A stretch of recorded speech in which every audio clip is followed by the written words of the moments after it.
now finishes one One, anecdote. 2, 3, McClunkey. They found in French. Did a word? Did I actually do that? What that mean I French? don't even remember counting in French. McClunky! I'm so bad at French. Un. Un, deux, tres. Oh wait, yeah, because there's a cat in there. Because un, deux, trois, cat sank. Because the cat couldn't cross the river. Ich, ni, san, she. Oh no. Wait. That's Japanese. Welcome everybody to our Andor episode 12 discussion. It is going to be a mad one today. Holy crap! We discussed everything but Andor. McClunky. So anyway, pies. No, not that one. No, we're not going we, backwards. we had a Discussing dispute Andor about at some pies. point, right? Definitely at the beginning part, but nearing the end, I guarantee you this shit's gonna get crazy. So, Alright. Oh yeah, We're gonna start going off on ruin another tangents for code. sure. I'm I'm joined here, by my I'm ready. regular squadron, Kaz the DM, Yeah, bro. AJ, Brutal Richard. But joining us today, a Special special guest. guest, Michelle of the Void. How you doing, Whoop, buddy? whoop. Cast. I'm doing great. There's nothing more than there's nothing that I love more than talking about Star Wars while stroking my hairy Chewbacca. Oh my god. Okay, what the I fuck? was so worried. Wait, that Demonetized, came out dude. wrong. I think you all misunderstood. So what I No, I think oh, we wow. understood. Okay, great. Good. Honestly, like, we need you because you're a super positive voice on this show, from what I've seen. And Richard and AJ used to be, but they've been slipping lately. They've been. I hate everything. I think Richard. I Big boy. saw. To be fair, I saw a couple of your episodes on discussing series. I think I joined one live in chat for one of the Rings of Power ones. Oh yeah, we did a big Rings of Power one, yeah. I really hated that one. And well, let's not get started on that one. Oh boy, yeah, But, let's not.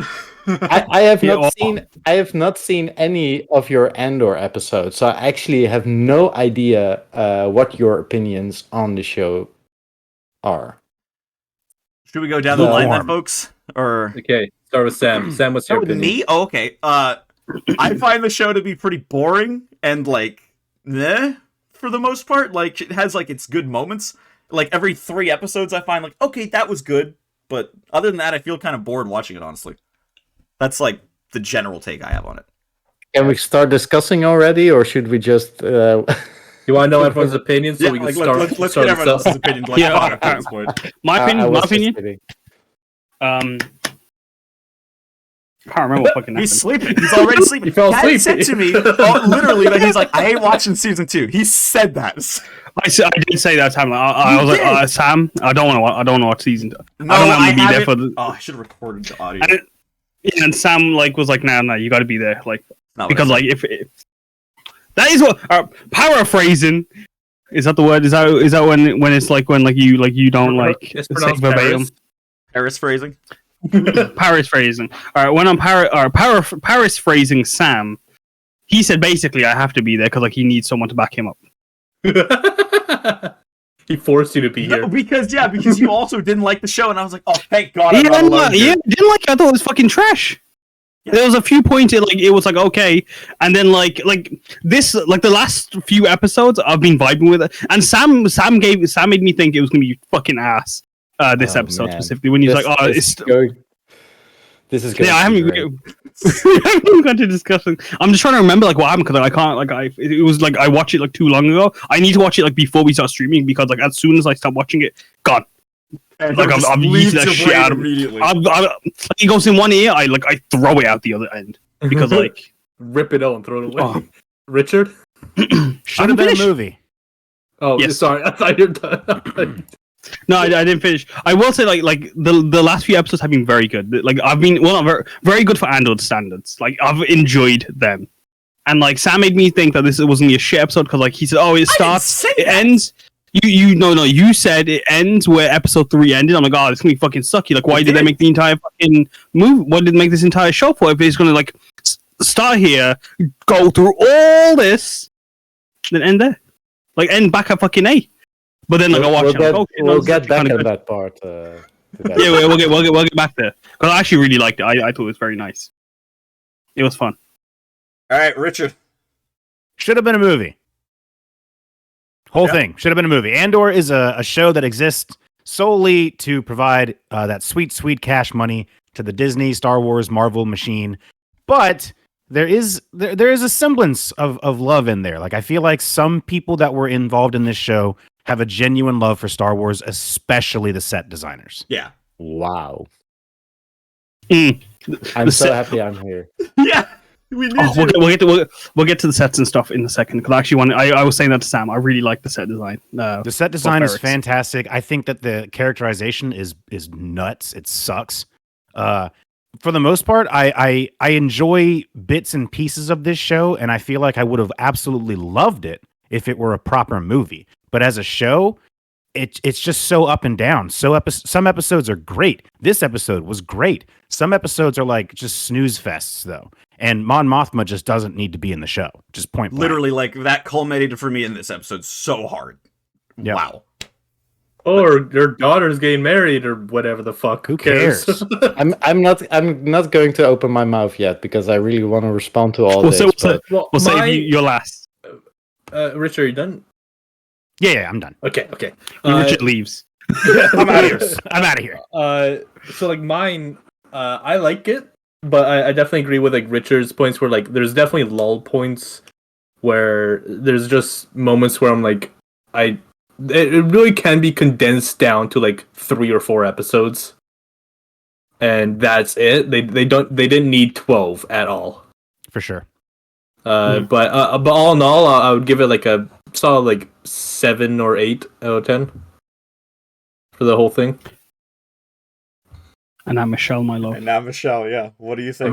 very unsolid solid. I 7 or 8. feel like Andor is the best Star Wars show they have made so far. I think it is absolutely flawless. I think everything was executed so well, from set design to the characters to the acting to the cinematography. The music was amazing. I do feel it needed 12 episodes because of what I feel was the main through line in this entire series. And I absolutely loved it. And I'm really surprised that all 4 of you are rather negative to only slightly positive. But I also feel that that's very interesting, and that's why I'm really glad that I'm here tonight. Yeah, no, like It is a strange thing in general, yeah, because I have seen a lot of the things online talking about the show are just positive. No, right? exactly. It's Like, a we, very like- positive show, and I'm like, why like do I not me like it? and Sam, like we were talking about how like we felt very much on, especially because we read the top down chat about everyone talking about it. Like, we felt very much on the outside of this. Like everyone, like even when this was when AJ and Richard, you both were really enjoying the show, and we were like, why does everyone like this? Why do we hate it? Like, yeah, like it's not that I like, because I'm fine with you guys liking it and stuff like that. Like, I think it's awesome that you guys are into this Star Wars, but it's like, I just want to know why. Like, I want to know what I'm missing, kind of. Can I start off that Yep. for me, personally, it is there. I've been a long time Star Wars fan. I have an immense collection of all sorts of crap collected over years. I absolutely hated a lot of the the sequel trilogy, and the what is it, the Last Jedi, not the Last Jedi, the one Rise of after that. Skywalker. Rise of Skywalker Movie. is the only Star Wars movie I have only seen once, and I wanted to walk out of the cinema. There were definitely But- times watching that movie, yeah, where I was like, let's get the hell out of here, but also let's stay for the reactions Yeah. that people are having. It's the only one I didn't go to the But- theater to see. Really? But Yep. But for me, Star Wars is usually can be divided into 2 sort of parts, right? To a Star Wars story or the Star Wars universe. You either have the epic fantasy stories, and I consider things like A New Hope, The Clone Wars, Rebels, those are the epic fantasy, right? There's all these archetypes. You have the farm boy growing up in a world of magic, and the wise wizards and that sort of stuff. The other one is the gritty, actual war in Star Wars thing, and I count Rogue One to that part. Some parts in throughout the other movies as well. Empire Strikes Back, and this series is definitely on that side, just showing the gritty war part, and specifically, it's showing the a thing that people often ask with Star Wars is like, oh, it's so unbelievable. How does this empire control the entire universe? And Andor is a series where they show you how they control the entire universe. They do it with as little people as possible. And that brings me to the big bad enemy of Andor that they're showing in Andor, which is bureaucracy. It's basically they show you the entire inner workings of how to rule an empire on minimal staff and that sort of stuff. And it's by creating fear and oppressing people, and they show that very well in the prison where it's like 5,000 prisoners while there's only 20 people working there, right? But because they separate them, they keep them in fear, they keep them working all the time, they give them promises and not keeping them. That really adds to that's how they show you what the empire does, right? Take away a thing, then taking away another thing, take away another thing until you're locked in and you can't do anything anymore. By slowly taking away your freedoms. And so Andor for me really falls in that category of a Star Wars series, and I feel that they, in that sense, they did that really, really well. Because there was, for me, in the music, in the setting, everything, and the story of all, even all the separate sort of mini stories that they told in Andor, there was an underlying undercurrent of like this powder keg that was about to explode. They did it in the music with all these like there was something building constantly, and it had me on the edge of my seat every episode, and really made me want to continue watching it. Oh man, had me on the back of my seat falling asleep. You beat me to it. I was gonna say, I'm like literally. I feel like when I'm watching this show, I am so maybe the 3 episodes, like the Aldani. The Eye. Is that what it was? Like anytime where it's like prison breakout, like the Eye, yeah, like that kind of thing. But it was like and then the next few episodes are just like, yeah, I'm sunken so far. But for me, like I can understand that some scenes were maybe set up boring, where it was like two people talking some bureaucracy. Basically, there were like with the ISB, there were a lot of these scenes where what's her name, Daedra is reporting to that Major Partagaz, the older dude, and like I love those scenes because they showed sort of. There's one point where he says she's talking. They're sitting in that circle and they're discussing some stuff, and she outs for the first time like, I think this is all connected, and then he goes, thesis, like, what's your thesis? And I love that because they feel like they're so in the right, and that's why I like the character Deirdre as well, because she is a believer in the Empire. She honestly believes that the Empire is a good thing for the universe, and they almost never show that in, like, the Empire is always the bad guys, right? Very evil with Darth Vader and stuff, like fantasy-wise evil, and here they show no, there's people actually fighting for the Empire because they believe what the Empire's doing. Well, I think what they did in the show was really good with how like Daedra was in the beginning of the show, like kind of like we were rooting for her at that point, right? But then the second that she became more prevalent in like our actual storyline, like when she was torturing Bix, for example, it was like finally now this character is like doing that thing where like I feel the emotional turmoil of like, oh, I love this character, but ooh, right, evil. Yeah, like could like me, like I know me and Sam, we both like that. She and Cyril were our favorite characters in the show. Cyril was at the beginning kind of, but then became Cyril. So I don't know. I love he stopped like being as relevant for me. In my opinion, like Cyril and Daedra, I feel like the entire time they were two people that like the entire time I felt like they were just grasping at straws and they happened to get a thread, you know? What I I loved ship it about so hard. I feel like I they ship the shit never- out of it. I know I problematically when they were. Oh, I don't want to jump ahead to a certain point, but when they were huffing and puffing in the freaking closet, I was like, "Are they about to kiss? Like, what's happening?" Yeah, Oh, yeah. dude, I was like, Right. kiss, What I kiss. love about Cyril's character is that he is a true believer in a sense of the Empire. Yeah. And because he is attracted to the order and that sort of thing, but he is not too bright No. Yeah. at all. yeah, he's- And that, yeah, like that totally. was so Yeah, awesome to see. I And got he that the just entire happened. time.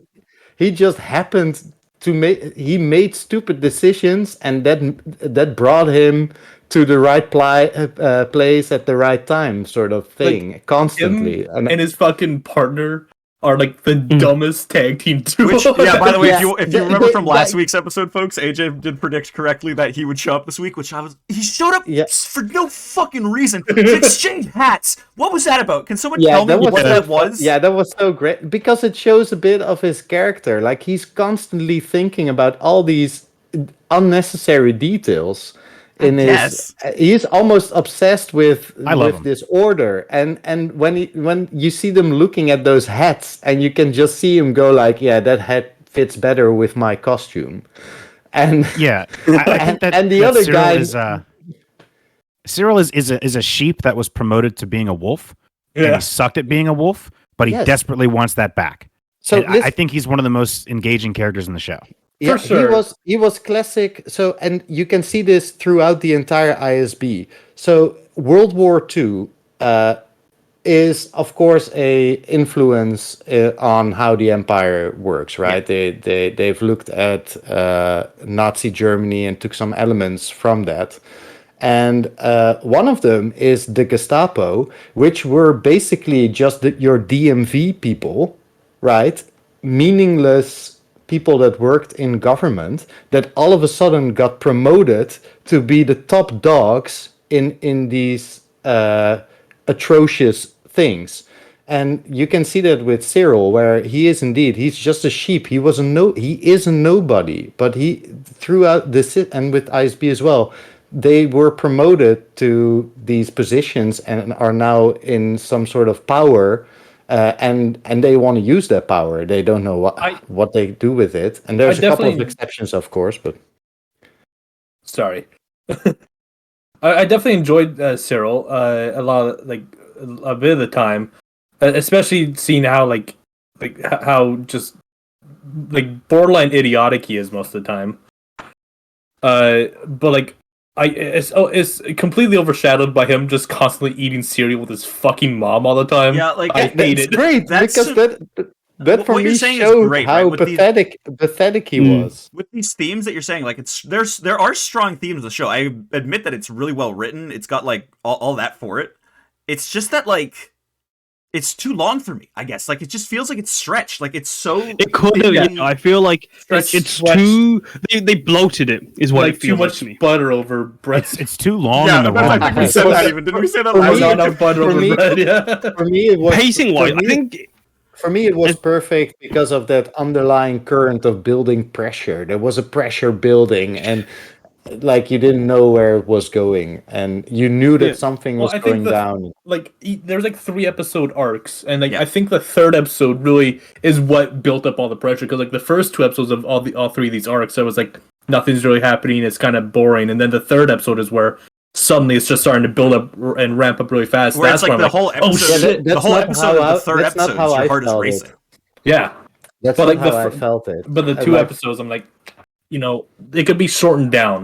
Those 2 episodes could all be shortened down into a single episode. Yeah, each. pretty much actually. I do really love, and I think Michelle, I think you hit the nail on the head when it comes to the Empire. Something that I've said in previous podcasts about it is that I really enjoy that they've shown a more human element to the Empire. Yes, And how yeah. the Empire isn't just cartoon evil, how there are No, real yeah. people who work for the Empire who are just doing their jobs. And I really enjoy seeing that. Like in this episode, getting to see Empire just riot police And like Yeah. they very clearly didn't want to just mow down the people of No, Ferrix until they had to. no.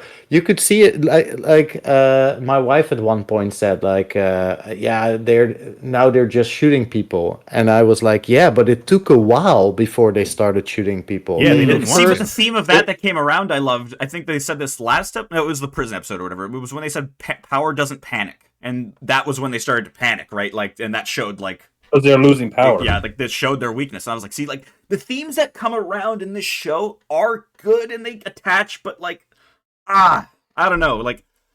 I also felt there was a high there was also story wise they build a lot of ideas that people have nowadays that governments are taking away freedoms one by one until you are left with what, right? Yeah. All in all, like these episodes, I really enjoyed. The only complaint I had, like, I love the story. The characters were great, except for Mon Mothma. Yeah. But I- like, God. all I in all, love like, Mon Mothma, my only so- complaint was, oh, you're gonna hate us. My only complaint is that it was too long. I think that, yeah, like with Mon Mothma, like, I think this episode showed it kind of for me where it was like, I feel like her arc really went It nowhere. didn't go anywhere? Nowhere. It could have been really, like, Really? shortened. It could have been, like, 6 episodes to get to where we are now. Because like, And what I don't know. Michelle, in your opinion, what happened with Mon Mothma? Like, what was her What story? happened with Mon Mothma? First of all, That's my favorite show name.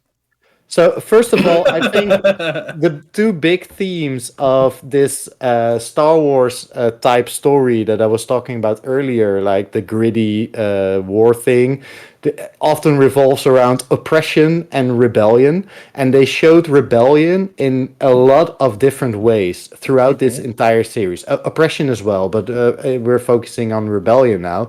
And when you're talking about rebellion, you of course have to include Mon Mothma, who has been the heart, mind / we don't know yet of the rebellion throughout the entire fighting history of the rebellion. Right? She was already there in A New Hope. She's still somewhere in the later movies. Right? She's and what you see with her is that she is a senator that is wants to do right for her people, sees that the republic is being overtaken, it's now an empire, but they still have a voice, and she wants to use that voice to help. But of course, her power is getting smaller and smaller and smaller, and she starts finding ways to rebel. And she starts rebelling by with Skarsgård's character. Funding With Luthen's Guard. with Luthen and stuff, she starts. She doesn't want to know the details. Sort of like, I will just funnel some money to you, and that's how it Well, starts. that's and my then, thing, kind of, with her in the first place. With with what you're saying about her being attached to this rebellion, right? Like, there was the deleted scene in Revenge of the Sith that showed all of those people meeting and being like, "We're going to start something." That sort of showed a little bit of the formation of a rebellion. But like from this show, I didn't really get that Mon Mothma's like that. I mean, she's in it, yeah. Like she's like, She's I not- fucking she's hate. not a I hate the Empire. But like, she's not a guerrilla warrior. well, she's she not a wants warrior, to- but I her just mean that heart- she's not really like, she doesn't seem even that like involved in anything, right? Like with Luthen, right?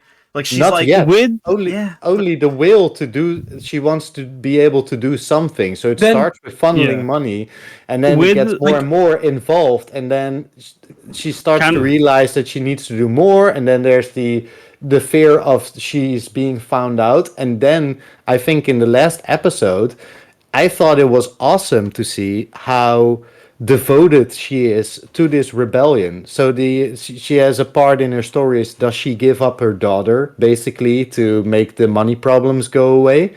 And halfway through this final episode, you see her pushing her husband in front of the bus. Like Yeah. as soon as that scene started and she started about the gambling, I'm like, this is not true. She's going to use him as a scapegoat for the money that's being thought that was disappeared. Yes, that was and probably so- Mon Mothma's like one of her better scenes in the show because it had like and it's subtext like, is that. she? The question became sort of, is she a snake or is she a shark? And then it turns Yeah, out like, she's it's- even much more than that, because after It's we see her interesting. push her husband in front of the bus, she also still marries out her daughter. So she sort of also gives up her daughter. That's how much this Like she's I playing don't think all she's a sides. snake or a shark. I think she's No, an idiot. exactly. No, I don't think she's an idiot. I feel like this could I think evolve it's in. interesting. Oh wait, she's a total fox, by the way. She's a desperate first- moron. But Hold on, like imagine I see a what you did different scenario where Actually, in this the entire time Luthen was like, we got funding from an unknown, like from a source, and they reveal the source until season 2 or the end of this season, when it's like, oh, it's Mon Mothma, and she has all this other stuff that's going to be revealed in season 2 instead of having it all just stretched out in season 1 where it's just her talking to well, a this bank. shows get like that. where all the shows all her money comes from. if they would have done that, it would be like, oh yeah, it's great. Oh, it's Mon Mothma who's been Sorry. financing them all along. I would have accepted that in I'll- season 2, but I think that what they're doing now is they show you that she's not like that. Would if she was financing the rebellion in secret and it gets outed in season 2, and then you see her at the front of the rebellion in A New Hope, standing at that table where they watch the Death Star approach Yavin 4, that would make her a sort of hero. And because she doesn't have a lot of text in those movies, she sort of gets elevated almost to this godlike rebel force. And this now in Andor, we see that she is not that. She's just a spoiled, rich senator who in her heart believes that she needs to do something to help people, and she has no idea how to do it. And somebody approached her or whatever, and she starts funneling money, and then it turns out that she might get that the Empire might notice that, and she might get outed. So she starts covering up, and we see how she is going to become more and more involved. And I thought it was super interesting. Like she's not. Yeah, sorry. I was No, excited to see sorry. her I on was the show. gonna say I hope with the money she finds a way to like budget some of it towards her outfit budget. Cause like, god dang, she got the drip. I hope she gives some I'm of that just- money towards vacation so we can see her in different places. Than Yeah, her living see her room. outside of her fucking living room talking to a banker. I No, wrote like, that in my I'm notes, saying, like- actually. Yeah. Coruscant, That's her world. Coruscant Attire I is love, tripped out. I love that because Yeah, that's like, her she world. That's her fucking- entire world. We saw her in the Senate. We saw her at home. She hates her fucking life. She hates the Empire. These are the only places that she's at, that she knows. I like, it was perfect that they didn't show Allow her me in to any, provide a going around to counter-argument any to other this. place. So I see what you're saying with Mothman. I think at surface level, it's easy to get that impression. But on my end, what I see is that Mothma is a bumbling moron who is desperate to do something, but doesn't know how to do it, and is like openly stupid about it. Mothma is outright discussing that's- rebellion with people in a crowded room. Yeah, She's that's discussing exactly what I rebellion said. in the back of her limousine Yeah. in a galaxy where you can transmit data across the universe in nanoseconds. She just comes Yeah. across as an idiot to me. She doesn't Well, I don't see her exactly. as sly or intelligent or even doing anything other than actively harming any attempt at actual rebellion. I fully agree with you. I think I said as much. Like she feels in her heart that she needs to do something, but she's just a rich, spoiled senator. She doesn't know what to do. I think it's So a good she- parallel to like Cyril, where like he's trying to do something for the Empire, but is just Yeah. too idiotic to really know what to do. Yeah.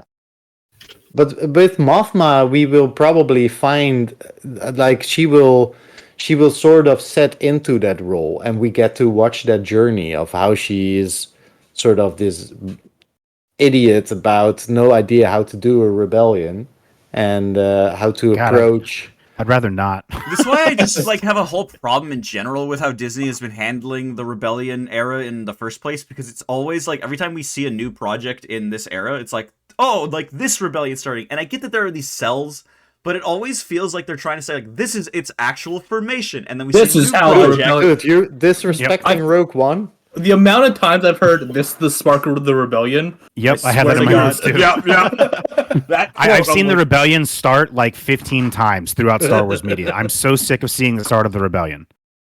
Like, I let's- certainly don't need to see a character who's in A New Hope for 17 seconds get an entire arc in a TV show. Is she even in A New Hope? I thought she only was in Yeah, Return of the she's in Jedi. she's in New Hope. She's Okay. in Return of the Jedi. She's. I think her entire character is just there for nostalgia bait.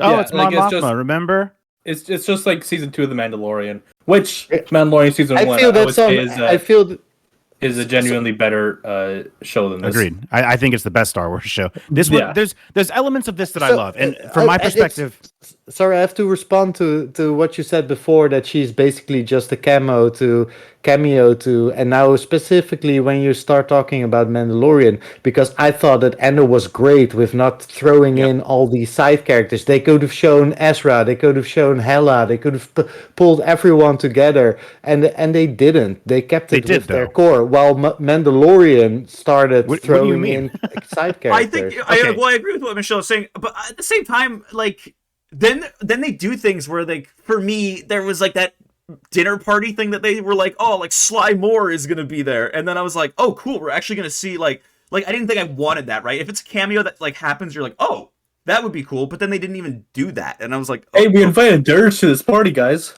like see, the Mandalorian season 1 doesn't really rely on cameos like season that. 2 does, And only. season 2 big time does. I'm not a big fan of these cameos, and I would disagree. I think that this show absolutely does that. We got Saw Gerrera, we got Mon Mothma. Like, we have two characters right there who we really don't need to see any more of, who were just there for I remember.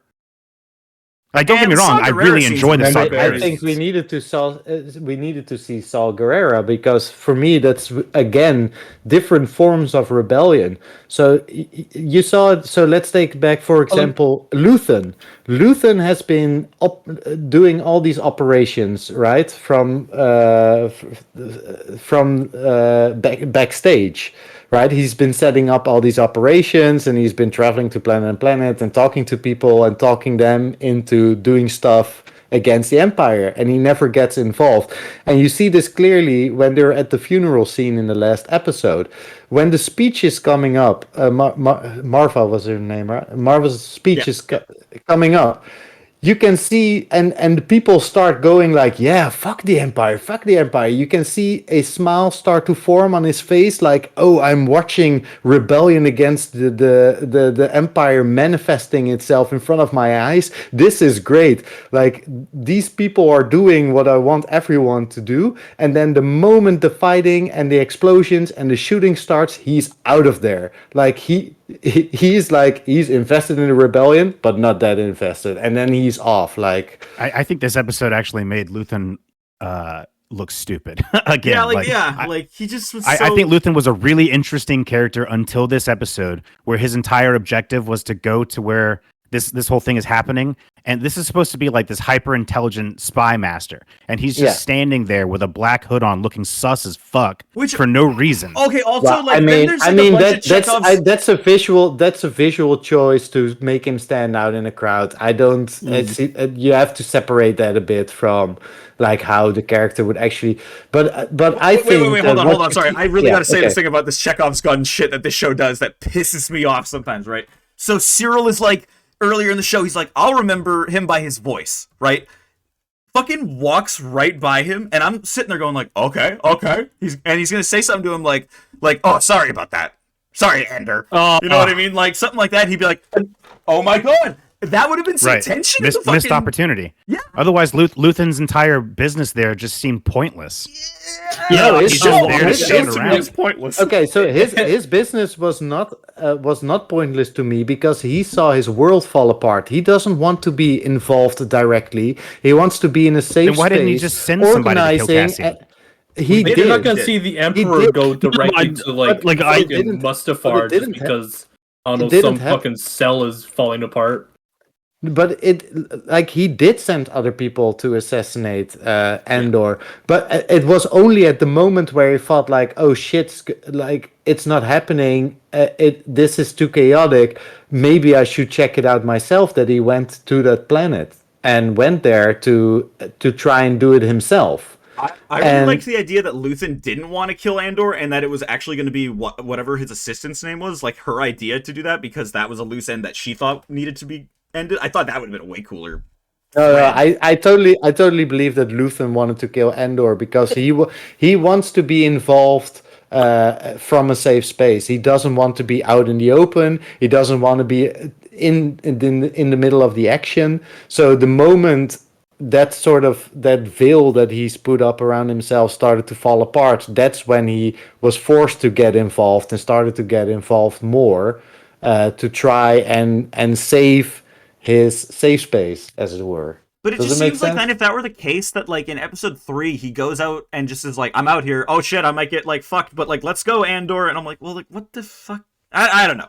He just seems like a very inconsistent character to me, and I didn't really especially like with this episode. I feel like a character with as much knowledge and overall just the Guys, spy he's a master Jedi, theme he's right? got. Oh, I God. feel like Luthen would not have had to have just sit there and look around a crowd and wait to see Cassian so he could go kill him. It just seemed pointless to me. Like if a character like Luthen is supposed to be this hyper intelligent spy master, he doesn't have to just physically go there and prepare to kill Cassian. It makes no sense to me that Cassian could have gotten a one up on him. It just doesn't add up. It doesn't fit Cassian as a character who we haven't really seen to be intelligent, just brash.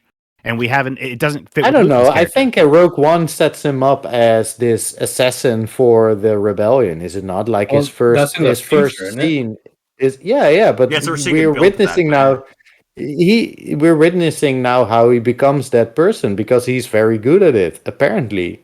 Just This intuitively. entire show felt like every character was just winging it most of the time and just happened to fall into place. Yeah, something I wrote in my notes is that this show is trying really hard to show how Cassian becomes like a rebel hero. But to me, all I get from him is that Cassian just consistently feels more and more like a self-serving coward. Well, the thing is, like, we shouldn't Well, see him that's- like in Rogue One. Like, we should see him go down like a bad spiral to be where he is at the beginning of Rogue One. Like, I want to That's see that. I want. Listen, That's so why I what wanted to ask at the beginning when you were talking about like good characterization, Michelle. That's like I wanted to ask like what your thoughts on Andor as a character were. 'Cause I personally, I thought he was the worst thing about this entire show, I agree. and I do not like his character at all. I think like if you took him out of this, everything else would be like I would enjoy it a lot more. if you But that's what I wanted so- to. To be fair, I will give you this. I was trying to think of some notes to write up, right, for this discussion, and I have the least on Andor. And Yeah, exactly. I really like Andor the character, and I really like Diego Luna. Diego Luna in Awesome the role, actor. and I Yeah, think he exactly. does it He's really such a good really well. actor. But listen, so previously you mentioned that you felt like all the characters were like just bumbling around, not knowing what they were doing, and I think that is exactly the point. And maybe that's why I enjoyed it so much, because they don't know what they're doing half of the time, because they're all just people who were, you have to imagine that all these rebels, everyone that we saw, they had a desk job, they were like a mechanic or an electrician, and now all of a sudden they are expected to do a heist on an imperial war facility. They don't know what they're doing. That's the entire point. It's a rebellion. These people are not trained soldiers. Some of them are, but most of them are just regular Joes that get thrown in this situation. Well, So I thought that's exactly the point. And the same goes for Andor. I think that is a strong part of the show, like the low, like seeing like the normal people and like the world building of that. Like I think by the end of the show, I actually did, because I think at the beginning of the show I was like, "Fuck Ferrix, I don't like it. It's meh." But like by the end of it, like the world building that we got from it, I'm like, actually, this planet's pretty cool. I like I the love culture Ferrix. around it. Like, Yeah, I like how they're like very musically initiated, or like very Yeah, musically. me too. yeah, I think that inclined that's for a lot of like things. the best parts of the show is when you get And like, the entire yes. yeah, and then so for me, this final episode's just everything that I said before just got sort of a nice ribbon in this last episode, where the biggest example of open rebellion we see it in the prison and stuff. We see some, but is Ferrix, where it's all just the normal people, like they are flute players for a funeral procession, and 5 minutes later they're throwing rocks and I was half slamming expecting them to like transform these flutes into like laser guns or some shit. Paris, No, when that no, part that was, would have when been that part was happening, ridiculous. she literally was like, "Is this my like school band playing this or something?" It was like, that Yeah, was I when fucking love they that. were she was like, I "Oh shit, love the that theater kids are fucking had enough, man." It already started with the intro theme, I right? like that for when they Andor, changed the finale episode to intro themes. it changed episode to episode, and there was a common Okay. theme that came back in most of them. And this final one had sort of the main theme, but it was so dissonant. And then immediately when the flute players start playing their flutes, they're warming up or whatever. It's like Yeah. it's so dissonant, and it's just off. It's just nice enough to be like, oh, this is some nice funeral music, but it's just like cringy enough where you go like, oh, it's just slightly off, and that just added to the tension for me. Yeah, I actually wrote in my notes that funeral score was amazing. Like, I want to find that and download it. I Because, loved that. like, even the fact that it is like it was obviously intentionally a little bit off, right? So like that's like the beauty of the whole thing. It's so like perfect for that situation. I love that too. I loved the guy, the captain, who threw a jacket over B2. And fucked it up. Fucks it up, bro. What the fuck kind of throw was that? Also, but you that's said great. this earlier, That's- Michelle. Come on, that's something that would happen in the It's real true, world. but it's funny. Apparently, I don't know how true this is. I heard it on Star Wars Explained. It might just be a rumor going around, but Tony Gilroy, since he had like shit thrown in the other episode, apparently Marva, instead of saying "fight the Empire," was going to drop "fuck the Empire." Would that have been weird? I don't think the I would first like that. canonical fucking Star Wars. Can you imagine if that had happened? That would have been weird. That would have been that kind of would have weird. been- Shit I to wouldn't me was like a little Empire. weird. Oh shit. I think I think I'm it would glad they didn't do it. the other characters, but if it came out of her, like I was like, no, Frick like, the I- Empire. It can wouldn't. you imagine? It would not feel right. Yeah, I am I'm all opportune, like for. fuck the empire. I- Whoa. I'm all for Oh, a shit. good fuck because it. Well, I mean in general, but you heard it here first, folks. Yeah. No, but like it can really add to the expression of emotion in something that you're saying, right? So fuck the empire definitely has a real emotional heavy weight to it. So in that sense I would get it, but the word fuck is not something that exists in the Star Wars universe. Yeah, for and, me. like, that- it that's- exists, but not in that way, right? That's something that, like, with Tony Gilroy being the writer of the show, like he's expressed passionately, pretty much, that he's not really a Yeah. huge Star Wars fan, and so things like that kind of come to. They feel to me like things where he was like, I'm not gonna have this character say poodoo. You know what I mean? He's not gonna have Yeah. that be No, said no, there. no, He's no. like, I Well, need that's- him to say that- shit, that- and I'm like, But like that George that would have Lucas, been like weird. George Lucas's history with like words and stuff. Like I guarantee you, he's like, yeah, fuck in the Star Wars universe is actually like a Cornish pastry or some shit like that. looking at you, I would've- Jizz. Looking at you. I would have hated the poodoo. I also would have hated, like, I really loved it in Battlestar Galactica, like with the fracking. But that doesn't make sense either. But I do get that they had that discussion. Like, we want to have this emotional weight to the fuck the empire. And I can't remember what she says Just in fight the end. the But empire. fight the empire, or they could have gone like down with the empire or whatever. Like But she was like, poodoo I the understand- empire. Poodoo would have sucked. Like if it had I been understand- like Crick the I Empire. or something understand like that they had that discussion because So- they wanted that emotional weight. Well, something that I've Dank seen, Ferret and the this Empire. it started off in The Mandalorian season 1, is that there is a hint of whoever's writing these shows might not be big Star Wars fans. So just for example, like this whole, fight the Empire, fuck the Empire. The writer's saying he's not a big Star Wars fan. You can tell this too in The who the Mandalorian, fuck, like, where they I don't said care about Achuta- that. Like, I'm not. I do. So That's like the problem in with The like, Mandalorian Witcher, season too. 1.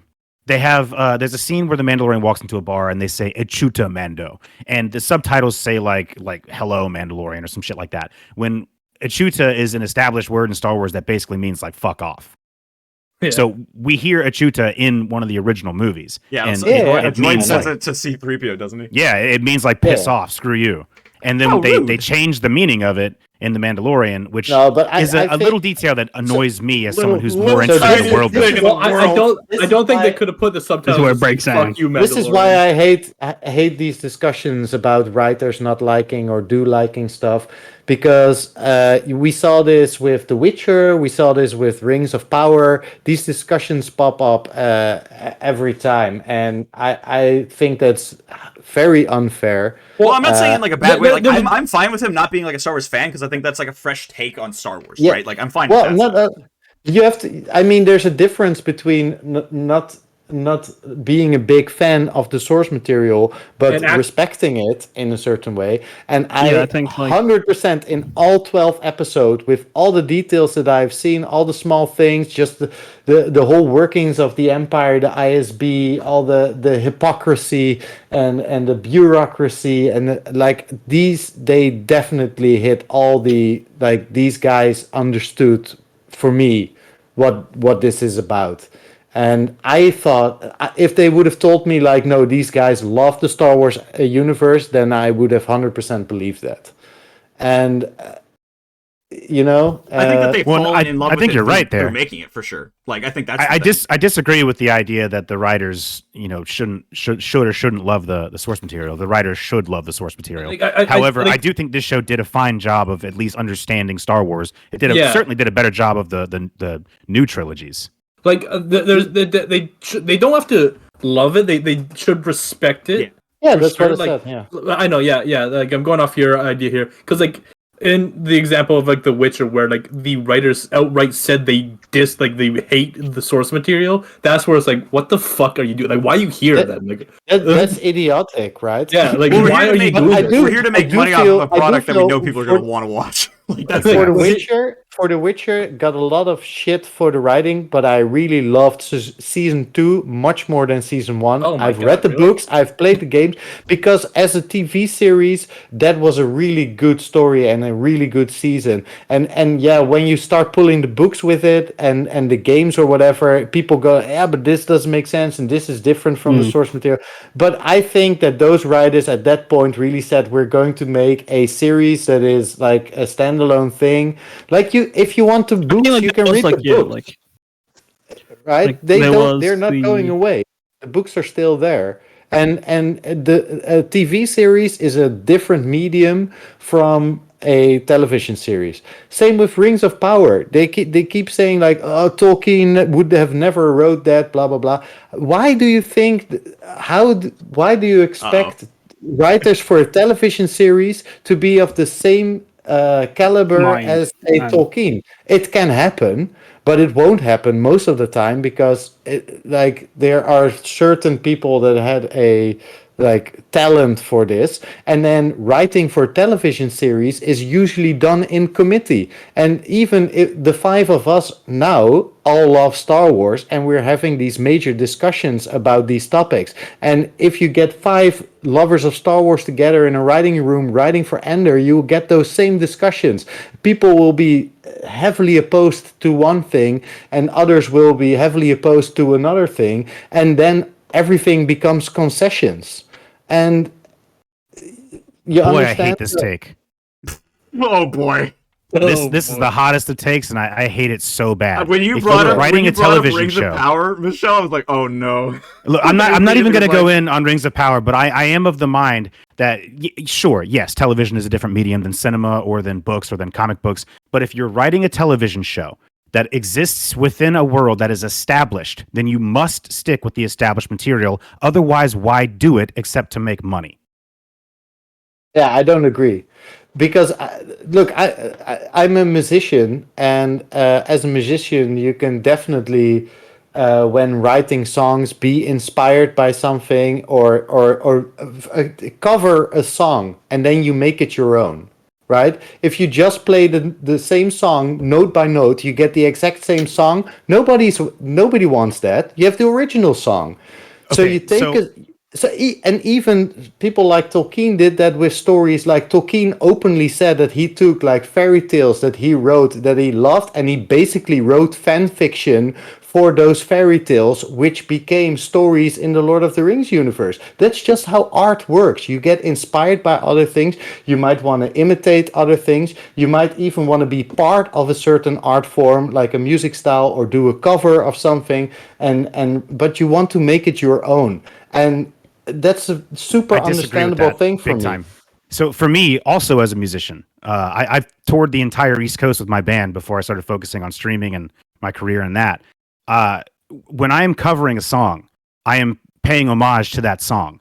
I do not want to make it my own. I want to provide my rendition of that song. But at the end of the day, if I am covering House of the Rising Sun, I am still playing House of the Rising Sun. The No, moment but you I need alter to it, you need to know in it's House of different. the Rising Sun what the notes are and what the lines are that make that song, and you stick those notes in exactly where they are supposed to be. But around that, you have some leeway in changing things. If you are copying the song exactly, note by note, word for word, you're a cover band. That's fine. That's what people expect. Then your audience is expecting the exact same thing as they hear on the album. But if you have your own music or whatever, and you're doing a cover song because you like that song and you want to make your own rendition for that song, there's more leeway in changing things, right? I don't think it's a comparable experience when you're comparing covering a song or providing a rendition of a song as compared to I think- creating a narrative experience. I It's think not the same there is thing. also like there is the just initial difference of the fact that like Andor was written after, and it isn't something that was like planned, like I think in the actual like canon of the original like stories. Is like so I can get that like it does. Well, that's Andor why is things Like, like this very much is like something that had to like fit in. that's why things of like Rings of Power like sort of works for me, is because like the second era doesn't really have a whole lot written, so you could, but like then The Witcher, it has the full story, and if you want to make a Witcher TV show, then people are expecting a Witcher TV show. If you're gonna Right, change the whole fans are story, expecting it. if you're gonna change the whole story of The Witcher that has already been written down in the books, then make it a different fucking show. Rewrite It becomes a different thing, right? Like I used to say a long time ago with the X-Men movies that if you're going to watch the X-Men movies, you need to go into those movies and call them Hugh Jackman and Friends. yeah, Because really. it's not X-Men. It is something that where you take the basic concept of it and then you rewrite it to fit something else, and This then it is also- becomes something else. This is also great because I've been an avid comic book reader ever since I was 4. Like I've storage boxes filled with comics, and I like every time they switch writer in a series, they basically change things. Like they have different artists, so characters will look different. There will be slight changes in personality for characters, and then at the end of the arc that writer wrote, he always brings it back to a status quo, and then so that the next writer can pick it up and has sort of clean slate to start writing new stories. So I've seen those changes so many times that when I saw the X-Men movies, I was like, okay, yeah, this is just different writer, different artist. Let's enjoy an X-Men story.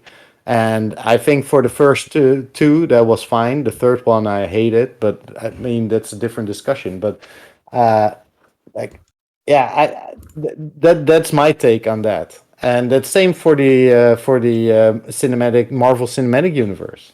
Same thing. It's like, So I don't want to go on a tangent on that, so I'm going to bring it back to Andor. If I can say Yes, some yes, things yes, that yes, I fair. love about Andor, so Michelle, you haven't had a discussion with me, so if I can provide some background for myself, I'm a member of the Mandalorian Mercs Costume Club, which was founded in 2007 and is a global nonprofit organization. Yeah, We do yeah, stuff I'm like familiar. Make a Wish, charity stuff like that, march and parades. So I'm a Star Wars prop builder. I do this stuff in my free time daily. And something that I love about this show, and I think the absolute height of this show comes down to costume design, aesthetics, set design. I think they knock that stuff out of the park. With some exceptions, I think it's weird to see like zippers and Velcro in Star Wars. That's something that otherwise has been outright not Yeah. allowed. But I do love the costumes. I love how every planet has its own look. I love that we're seeing some differences in the sort of Imperial stuff. And I have to say that Cassian's gun is the most beautiful thing I have ever seen. Just that when the center flips around or something, that looks so awesome. Oh, they know it. They know it too. They show that gun every chance they can. Yeah. No, agree. I absolutely agree. Though I will say there's a weird part in this episode. I made a note of this, and I'm sure you guys are going to go back and check it out. They made a huge mistake. Well, a small mistake that I caught. But at exactly 15:30 in this episode, there is a scene where Daedra is standing over a balcony, and you can see like the buildings of Ferrix in the background. Yep. The building on the far left, one of the set designers, the CGI artists, messed up the parallaxing, and that building is floating up and down, and it is visible. It's clearly not. Oh yeah, I see it. I see when it. it goes when the screen. Oh my god! Yeah, I see it. Whoa! It's something I noticed, and I couldn't take my eyes off I'm on it. Chrome, unfortunately. It's very noticeable, and like I wonder how many people are going to see that. It's not as obvious as like a that's Starbucks cup, but it's there. No, I love the Starbucks cup whenever you write stuff or work on stuff, you get blind to your own thing, right? It's why you flip the canvas. Yeah, it's when you flip the canvas. Yes, but and Cass knows this. So for my history. Like I'm actually like I got my PhD in neuroscience, so I know that's a thing. So yeah, it happens. It's the water bottle in the Game of Thrones. Yeah. Like nobody saw it because you're all so paying attention to all the other details that you are starting to ignore. It's like having the in a sentence. People don't notice the second the because they focus on the rest of the sentence. There's this funny, like you probably everyone knows about this, but there's this video where they ask you in front, like, okay, how many times do these basketball players throw the ball, at each other? And you're watching this movie and you're counting, and it's like, okay, it's 12 times, right? The ball switches person 12 times or 20 times, and then it's like, okay, now watch it again. Did you notice the big rabbit? And it's like, what? Yeah, and then they show you the same video again, and there's a guy in a rabbit suit just walking around in between these, like standing in front, like walking up to the camera, walking in between. And most people just don't see it the first time because you are asked to focus on that ball and you're counting and you're doing all sorts of other stuff. And then you're basically inattentive blindness or inattentional blindness is how they call it. It's a thing. So, do you guys think it's weird that they use so many like Skype calls in this show when Star Wars has established that everybody has holodecks? Like, why are they using so many of these like face cam things? I think it's weird that they're eating fucking chocolate cereal. Cocoa Puffs here. I love that because it made that character just look like he looks like a fucking just like a kid. Like, he's got his first job on like he's like actually no, this is actually like. Now that I've made that parallel, like he's just gotten out of fucking school. They're the first place to hire him. Like you get like that like job loyalty to like I don't know if anyone else had this. I know that I had it. Yeah. And I got like really like protective of where I worked. And like it's funny because like right now I'm like no, fuck system is the way I see it now. Like and I gotta tell my brothers all the time like yo like they don't trust them. They don't care about you. And like so that's like but he has the same mentality. Like oh no, like that whole cereal, he's invested. That whole cereal bowl represents this specific thing, and the people who have been there know it to be true. But when you leave your house, you leave your parents, and you live by yourself, blah blah blah, and something like for me personally. Now I still live in Belgium with my family, but I work in Holland, and my parents live in Holland. So sometimes I will stay at my parents' place for 2 or 3 nights, and just immediately when you walk back into your parents' house, that whole dynamic from when you were a kid just immediately reestablishes for some reason, right? and that's represented for me in that bowl of cereal. It's like he was living his own life, and now he's back with his mom, and immediately they fall back into the social dynamic they had when he was probably 10. And I'm a grown man that still enjoys a fine bowl of cereal. Yeah. Well, Yeah, I mean that's also fair, but to me it was like this thing where it's like, yeah, this resembles that, it represents that. Yeah, that, like it that resembles social like a dynamic. mom caring for a kid now Even though because she like fucking hates him. Yeah. Oh yeah. Cereal, I would throw you down the drain if I could. Like Jesus. And the mother character was so funny. He was a great Like, actress in the show. I thought every time that they were interacting was on. I will point. talk Like, to your. funny. I will talk to your uncle Don Giovanni. He will get you. It's like, I liked it, but then it was it an happened too obvious long. Is my only mobster. problem. Like that's my Yeah, thing it with goes the on whole for show. too long. Like it's Yeah, like, and that's the thing is the pacing of this show is just all over the place, and I like the story that they're telling. When this show first started, I was all about the idea that it was less bombastic than Star Wars usually is. I like that it was more grounded, more boots on the ground, as it were. That it was telling a story that is a little bit less, universe hopping Jedis clashing lightsabers. I like that, but I felt like the pacing was just everywhere, and there's weird. I guess directorial decisions that I found odd. Like, for example, we didn't see what happened to Krieger and his crew. They just die off screen. Yeah. And I hated that. I wanted to see what happened there. But they're just like, oh, we got them. They're all dead. Like, Yeah. okay. done. Don't you think that they then they would have then they would have had in this episode or the last episode, they would have some sort of space battle where you see a Star Destroyer and maybe some sort of pseudo X-wings or Y-wings or whatever fight and get destroyed by the Star Destroyer and a bunch of TIE fighters. Do you think we really needed that? Yes, I was okay the series with is them called not Star showing it. Wars. Yeah, like Yeah, but- I need a war in the stars. That's my whole point. That in this case, in this series, they decided to show another part of war, and war isn't fought with big space battles. But with It's a story in like this Star case. Wars. The more I think I enjoyed how like the civil side, like how like this Yeah. focus very much on But, like- like pedestrian level of insurrections and like This- just Yeah, We've events. gone through this a lot where Disney's having that issue of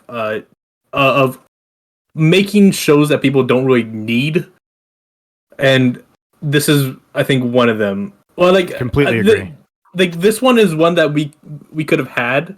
It didn't have to be Andor though.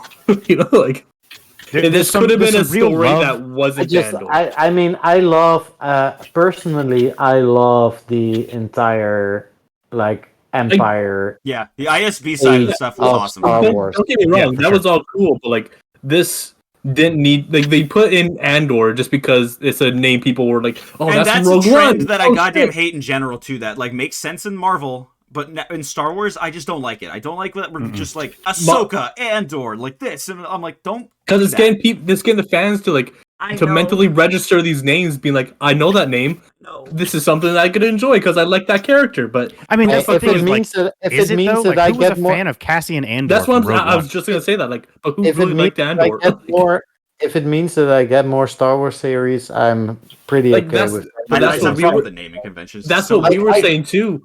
But like that's what we were saying too. Is like if it gets us more Star Wars, but like, what's more Star Wars if it's just more Yeah, shit? You know, if it's like, just Well, if it's no, but soulless. yeah, but that's what I like. For me personally, Andor wasn't shit. Andor was perfection. I know, but I- like this like, is like I it's I like love a gold nugget in a Mandalorian, pile of but shit. You know what I'm saying? Mandalorian, Like Star Wars as a whole right now is kind of just degrading to a point, and this is like Absolutely. this is like a little silvery nugget. Mandalorian is like a big gold nugget, but still Well, surrounded by yeah, a whole lot I mean, of there's such other. a thing as I- too much I- of a good thing. I Exactly. love Mandalorian too, but Mandalorian for me definitely is not comparable to Andor in the sense that Mandalorian falls for me in the section of epic fantasy storytelling. Well, season 1 is definitely really grounded. I like would say that's that. yeah. That Like one, I would honestly is- put like it is Mandalorian grounded, season but- 1 in S tier Star Wars. that one is like probably the best Star Wars they've ever created. Yeah, I think it's the in the best time Star frame Wars that Disney media. has owned Star Period. Wars for sure. So as much as I like I just said that I enjoy seeing some of the less bombastic stuff in Star Wars, but at the end of the day, what Star Wars is to me, and I think probably to most people, is that. And in a show like Andor, you can focus on something that's a little bit more grounded, but you have to go back to the bombastic stuff because that is Star Wars. You need to have space battles. That is Star Wars. There are always space battles. Well, Like the biggest highlights of this. That was the scene in episode 11 where Luthen gets away with his shit. Yeah, and I loved that like scene. that scene was so amazing. Talking about the best scenes of Andor, the 3 scenes I think of are the eye scene where they're escaping through the eye, the escape scene of the prison, and the escape scene that what's his Stellan does. Yeah, even the fact that like with the prison break, like I think there's good moments here, but I literally only think of one part of that episode, and that is it when they're jumping? It's I can't swim. It's like that part of the episode was actually like whoa, like that was heartbreaking me emotionally, and I love this. And I've heard people and this is the whole point, right? With all these discussions about television episodes or anything, is that people will always hate stuff that others really loved, and so this is an example. So this is an example where and I'm usually of a mind where I'm pretty okay with ignoring or being more hyperbolic about it and just say like, no, I definitely loved it. It's 10 out of 10, even though there might be small things. But the swimming example, I've heard people say that they hated that. They were like, this is totally idiotic, right? They've been through so much. There must have been another way. Like try to jump with him and try to get him. Like keep him above water. That's the thing. I think that's open to interpretation in a sense. Right? I was saying when that episode came, if he shows up in a Star Wars comic or something later on, I would be elated. I would honestly be happy. Elated season 2 or whatever. Like I was talking his own series. No, don't do it. There's already a rumor about a Bix Colleen show, dude. Don't do this to us. I wrote that in my notes. Who gives a shit about Bix? That whole character could have been removed from the entire show, and it would have changed nothing. I forgot that she was being held. I'm like, oh, I guess he's got to deal with it. Who cares? She's worse than Mothma. Like she literally contributes nothing to the show. Yeah, she does. She shows the torture. So did somebody else. Yeah, there were the guy before Ferrix like that, right? Where it's like but somebody else. People didn't care about that other person. People didn't care about Bix. I like Brasso more than I like Bix. I mean, it's like you care through like. You care through Andor. You know that she's important to Andor.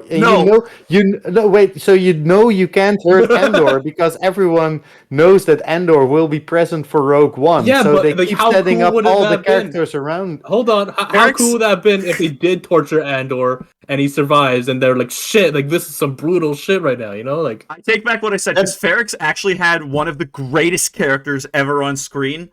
Tim? I don't know, not Tim. It's not a teenage though, and he was only in this episode. If anyone noticed this other than me and Kaz, I would be fucking elated. Do you guys know when Cassian goes into the kitchen and holds a gun up to a guy named Tenek? Did you notice who that was? Who was it? Motherfucking strong! My boy from House of the Dragon, motherfucking strong! Was it? It fucking was, dude. It literally is the guy. The hand of the kid from House of the Dragon. And when I saw that, I was like, no way he lives! By the way, wait. So I have not seen House of the Dragon yet. Okay, sorry then. No, no, that's totally fine. I mean, no real spoilers. It's a guy Strong was a good character. Just before spoilers start, I just wanted to throw it out there. I will watch it in time, but like, no I have spoilers, to be honest. The guy's name is Strong. That's it. Strong. Oh yeah. So there's no problem at all. I just wanted to throw it out there before. You'll know why we love him. Come back to this episode. Yeah, Lionel Strong. Oh, the biggest homie. Everybody needs a Lionel Strong in their life. In the entire history of Westeros, no homie was greater than Lionel Strong. Laura Strong. I thought that, for example, Brasso was also a good character. I love Brasso. He was awesome. Yeah. Because he was just he wasn't in the spotlights that much, but he was just doing the right thing every single time you saw him.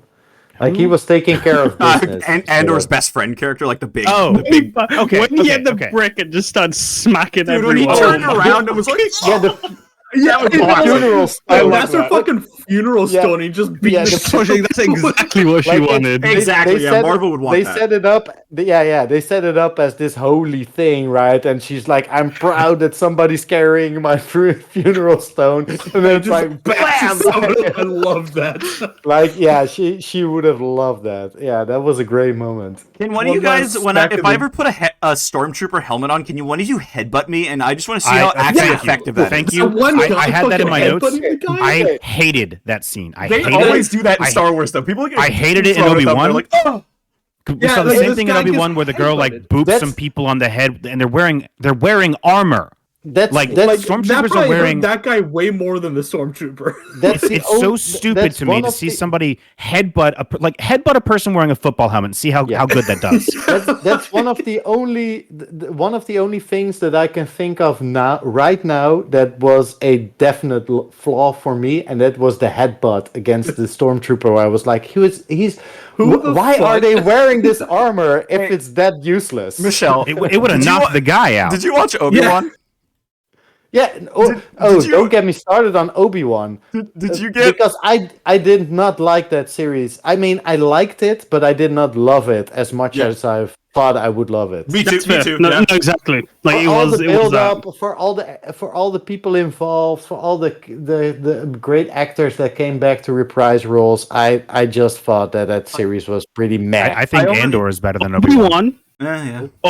You know, I think that what's funny about both of the shows, they both did like the exact same thing. I only started like really, really enjoying them at the end. Yeah. Mhm. The last two episodes, like I Like always took say, too long. Obi-Wan. Yeah, for me, Andor is totally on a different level than Obi-Wan Well, for Like multiple that's the reasons. same thing with Obi-Wan. Is like both those could have been fucking movies. like Well, both these originally, series- both of these definitely were movies, like back in the day, like in the original. Obi-Wan Obi-Wan was definitely a movie for sure. Yeah, And then they even turned- announced they it had turned an Andor official from- announcement. They turned Andor from like a movie into then a 5-season show into then a 2-season show, which is like, ugh. Rough. Yeah, and I don't want to like keep on. I don't want to like wax poetic on Andor, but I think the biggest problem with the show for me and what contributes to the strange pacing and the overall, I guess, I don't give a fuck sense that I feel for it is that when you have so like Michelle, you were saying that you care about these characters through Andor. The problem that I have with that is that I don't care about Andor. So I don't care about Bix. I don't care about Marva. I don't care about Brasso, whatever his name was. I don't care about anybody that's a supporting character for Andor because Andor is so terribly boring.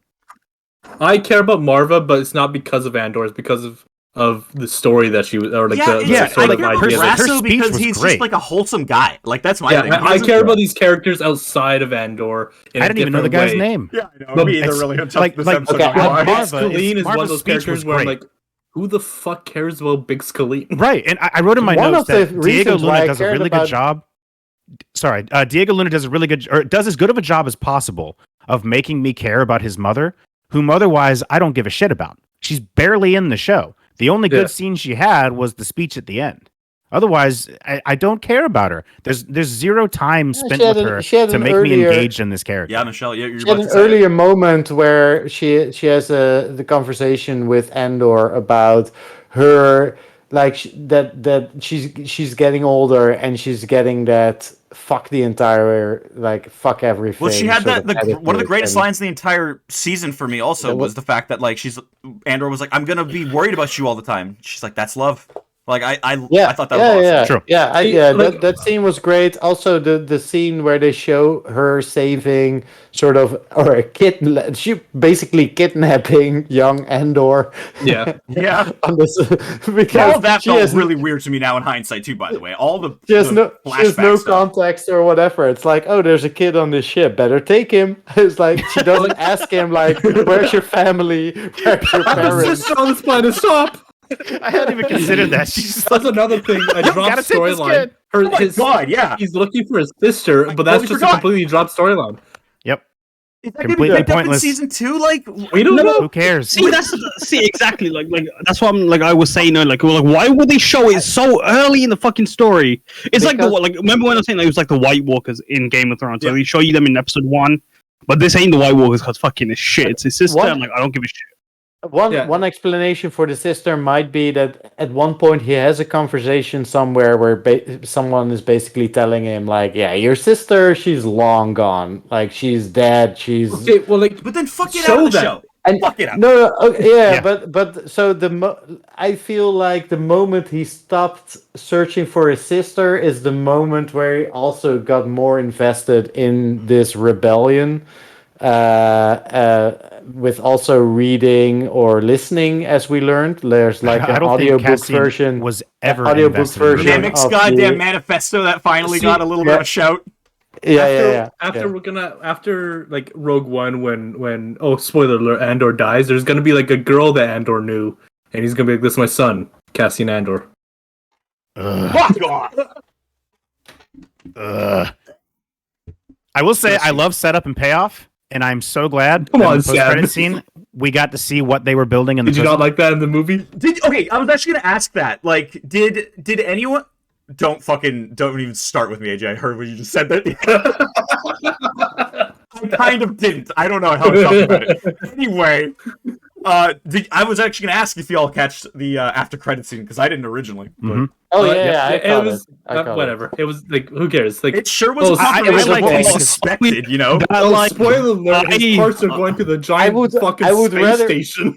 I would have rather seen Andy Serkis being washed up on a beach shore. and then hell picked up yeah. by the Empire to make Ooh. Snoke. That would have been fucking hilarious. He washes up on the beach, his face is all covered by sand, and then he looks up and washes off the sand, huge scar on his face. Oh, and now I talk really raspy too. And the Force Lady's coming out of my head. What happened? Who are you? He's like, I don't know, but you can call me Snoke. And then just... Look, I know the post-credit scene was pretty much worthless on its own, but I just personally am glad that we got to see what they were building in the prison. I'm just happy that we I'm got to just see it. Agreed, glad agreed, that what they were agreed. building was, in fact, the giant fucking space station. That everything the Empire does is directly connected to that. Yeah, like I feel like it was so obvious then that I don't think we even needed to see it because I feel like the beauty of it is like they might be making fucking something totally nothing. You know, like that. Oh, The yeah. reason I liked it, yes. not only I from like also just agree the that. I like the filmatic, setup and payoff kind of thing. But I think that one of the themes in the show is also the sort of military industrial complex. Yeah. And seeing that everything that the Empire is doing is to funnel into that. Like the reason they're not firing on Ferrix, I don't think it's because they give a shit. I think it's because they need the people of Ferrix because they need them to keep doing what they're doing. Yeah. You know, they need to keep the Empire's machine rolling. And if they lose these people, then they lose a massive part of their industry. Yeah, Same it's reason why just- they needed that prison because they need those they look like basically bolts to hold in the solar array on the Death Star. Like I like seeing that stuff. It's something that I think this show really excelled at was just showing me some cool background lore, giving me some neat little world building things, showing me cool costumes and weapons and stuff that I love Star Wars for. I think this show excelled at.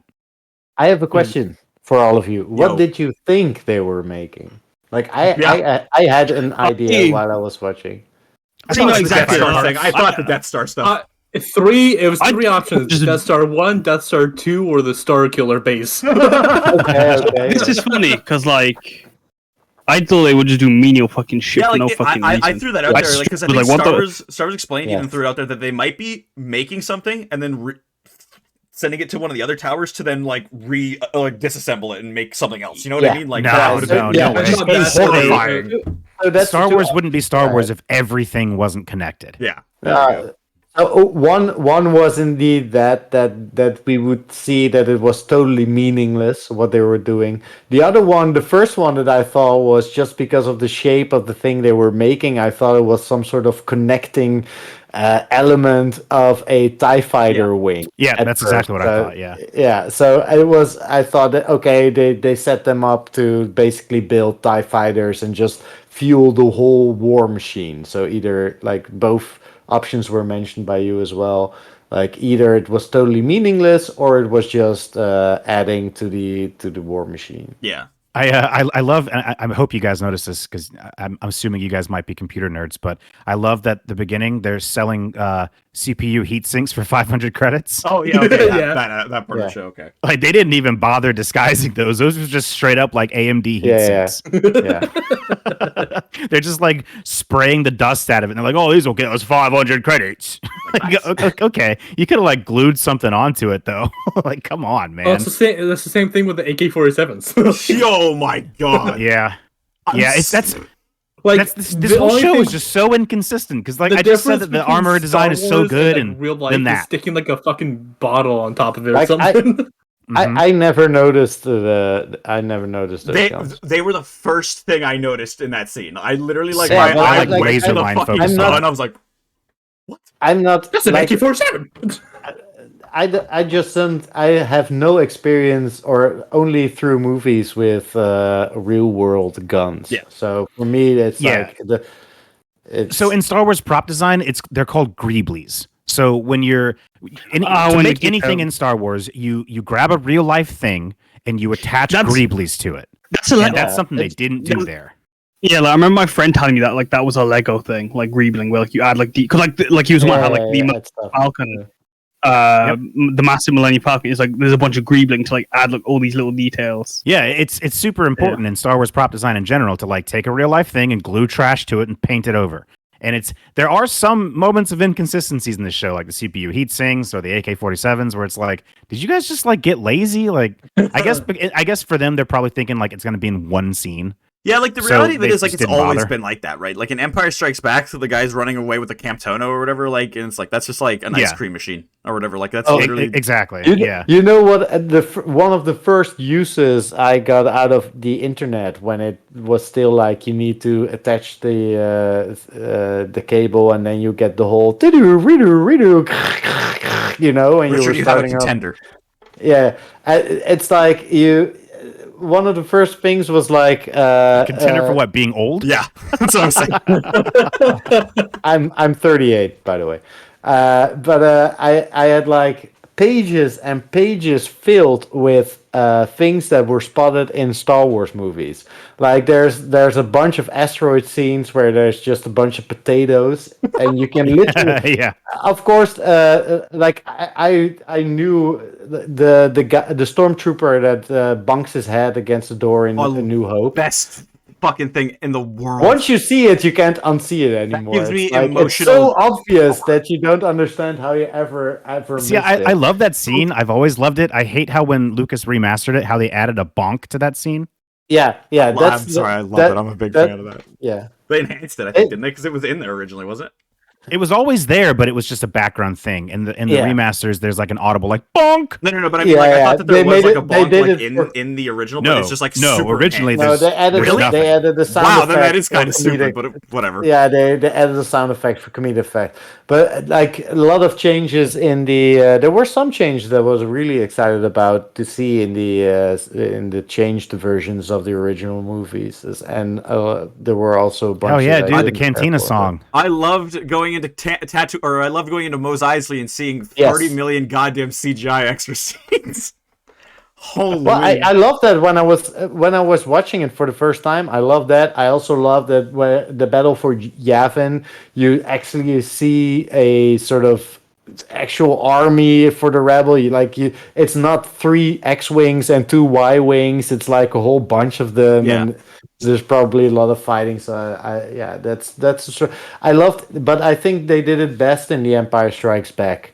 Because those changes were really subtle. Just add some windows to Bespin, you know. those stuff ones like really that. helped. Yeah, like the Bespin overhaul is a great example of a good Yeah. change. Yeah. You guys didn't like the Jabba's Palace song? No. I mean, No.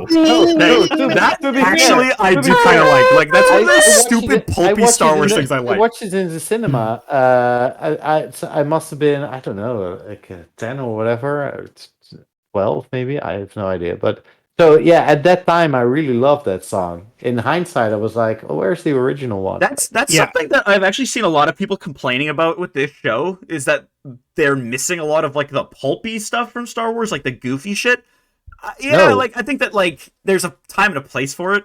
I think I would have been okay with a little more aliens smoking a bowl on the beaches or whatever. But like, Right? I would have liked struggle with favorite. these thoughts. I would have liked some Sam more in Star aliens. Wars. I would have On liked the some one more hand- aliens Yeah. in general. I think it was Yeah, like like, it was pretty human centric. But then we only had so we know that the Empire is pretty Yeah. human centric in I general. thought that when we came back to That's Ferrix, totally we would see fine. that character that was, I can't remember the other guy's name, the one that died in the hotel. He was like, he was the big one in episode 1, right? That was like kind of interrogating Andor. Like that guy, I thought we were gonna see again because he was kind of fun. But Yeah. like if you've seen any other episode, like you would know that like I really want Star Wars to explore more bombastic locations and characters than just fucking city Well, and and I forest think that and desert. Ahsoka will be the series. yeah, for you, hopefully. I hope God. so. I want more Felucia, you know? Like less fucking Tatooine. I think God, that like Sam, shows please, for the love of God. shows like Bad Batch and stuff like that, since they're animated, can really do things better in that capacity. So I look forward to like, Yeah. that show for seconds. Well, like even if Yeah. even if they use something like the what's it called again? Volume. The volume. Like they could make crazy fucking sets again. Yeah, and instead they were like, let's digitally make a CGI, or let's digitally make a forest that we've been in a bunch. Like, Yeah. we could literally just go out and film this. We Okay. just go out to the fucking forest and film this. Yo, BC's But full no. of that shit. Let's go. In the Mando Mercs, when you basically create your character, you have to give yourself like a little bit of a backstory. And That's so cool. my Merc is actually his home planet is Felucia because my character's armor is green and orange, and I love the color of that planet. How it's like really bright turquoises and neon oranges and contrasted with like dark browns and dirt. And I just love that. So like I was like, my character's from Felucia, dude. That planet needs more love. Yeah, because like in a game like Battlefront 2, I think, which was And my I just- huge. Yeah, sorry. Oh, sorry. No, I just wanted to say that I really love that you're into that hobby because it's one of those things that I always wanted to do. But Cass knows this. I have so many hobbies and I do so much stuff that. Like we have in the city here, I live in Ghent, and we have twice a year we have a big Comic-Con. And like there's a big Belgian department that actually is working on these series as well as set designers and prop designers and costume designers, and that club is often here in Ghent, and they Right have on. these expositions on their armors and stuff. And there's the 501st and the Mandalorian thing, and you have the mech builders where they all build their own R2 units and stuff. It's just like Yeah, we have a would- love-hate awesome. relationship with the 501st. Like they're a sister club, and we often troop with them. But like canonically, we kind of hate them. So there's always like little bits of bickering whenever we're trooping with them because they're just stormtroopers and we're Mandalorians. God damn it! Yeah. yeah, it's fair enough. I mean, it's Empire Mandalore, right? What were you going on about, Sam? Yeah. I knew you were Sorry, gonna forget. I'm sorry I interrupted you with. I'm so bad at that. I need a little Well, it's notepad right perfect, here where it's 'cause like, it leads to a point I wanted to make. I funny, like kind of this- like I bounce back and forth between like, do I love the pulp and the goofiness in Star Wars, or do I hate it? Because like like sometimes it drives me nuts just how Ewoks. goofy it is, and on the other hand, sometimes it drives me nuts how it's not goofy enough. And like the new trilogy, for example, I hate those movies as an adult. But if I saw them as a 10-year-old, I would have loved them. And something I have to remind myself when I'm like around little kids is like, I hate Rey. I cannot stand Rey as a character. But what that character did for little girls who love Star Wars is profound. Mm. Yeah. So that's why I can never hate as much as like I'm a golden retriever or a Labrador kind of guy. Like That's wag my exactly what I tail. said to Sam And- as well. And the entire world is beautiful. And it's also because of that there's all like I always try to find the reasons why I should love these characters so that's like Rey is a good one. I didn't care much for the sequel trilogy. I like two of those movies. I like two of them. When Force Awakens came out, I was like, okay, this was not bad. I love a lot of stuff, but it will depend on what they do in the second and third movie to see whether it really lands, and that never happened. And it did not But there's land. still- It stayed flying and never landed. It just stayed in the air. Here Terrible is my pretty controversial opinion. I think the best movie out of those three is The Last Jedi. I agree. But Well, I mean, like, I- sure, like, I think I I can see hated that. I hated a bunch of stuff in that, especially how they treated Luke Skywalker, and the fact that it was basically a Battlestar Galactica episode where it was like they were the two ships chasing each other. Yeah, It's very like true. it's literally a Battlestar Galactica episode. So that part and how they treated Luke Skywalker, absolutely hated it. Everything. And the casino part Canto was Bight sucked. like okay, Drags. it sucked. But everything around that, I absolutely adore. It has the most beautiful because they did things that they didn't go to a desert planet. They went to Right. this salt planet with the red underneath, and it just looked gorgeous. Yeah, the right? cinematography was amazing, and Yeah, it was that taking fir- Star Wars in a new direction, and then they gave up on it.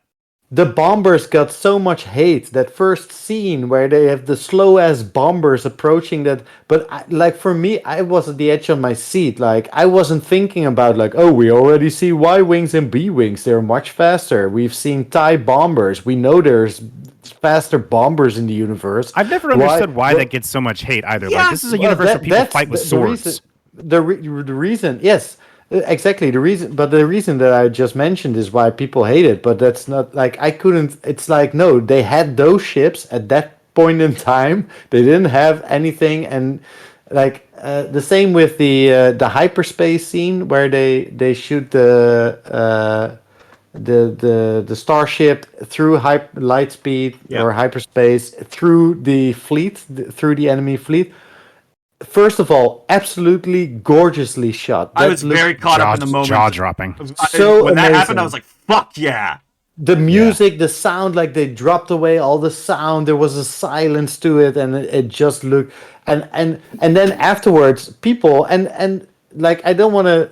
It's their opinion, and they're like they have a right to that opinion, and they're not incorrect.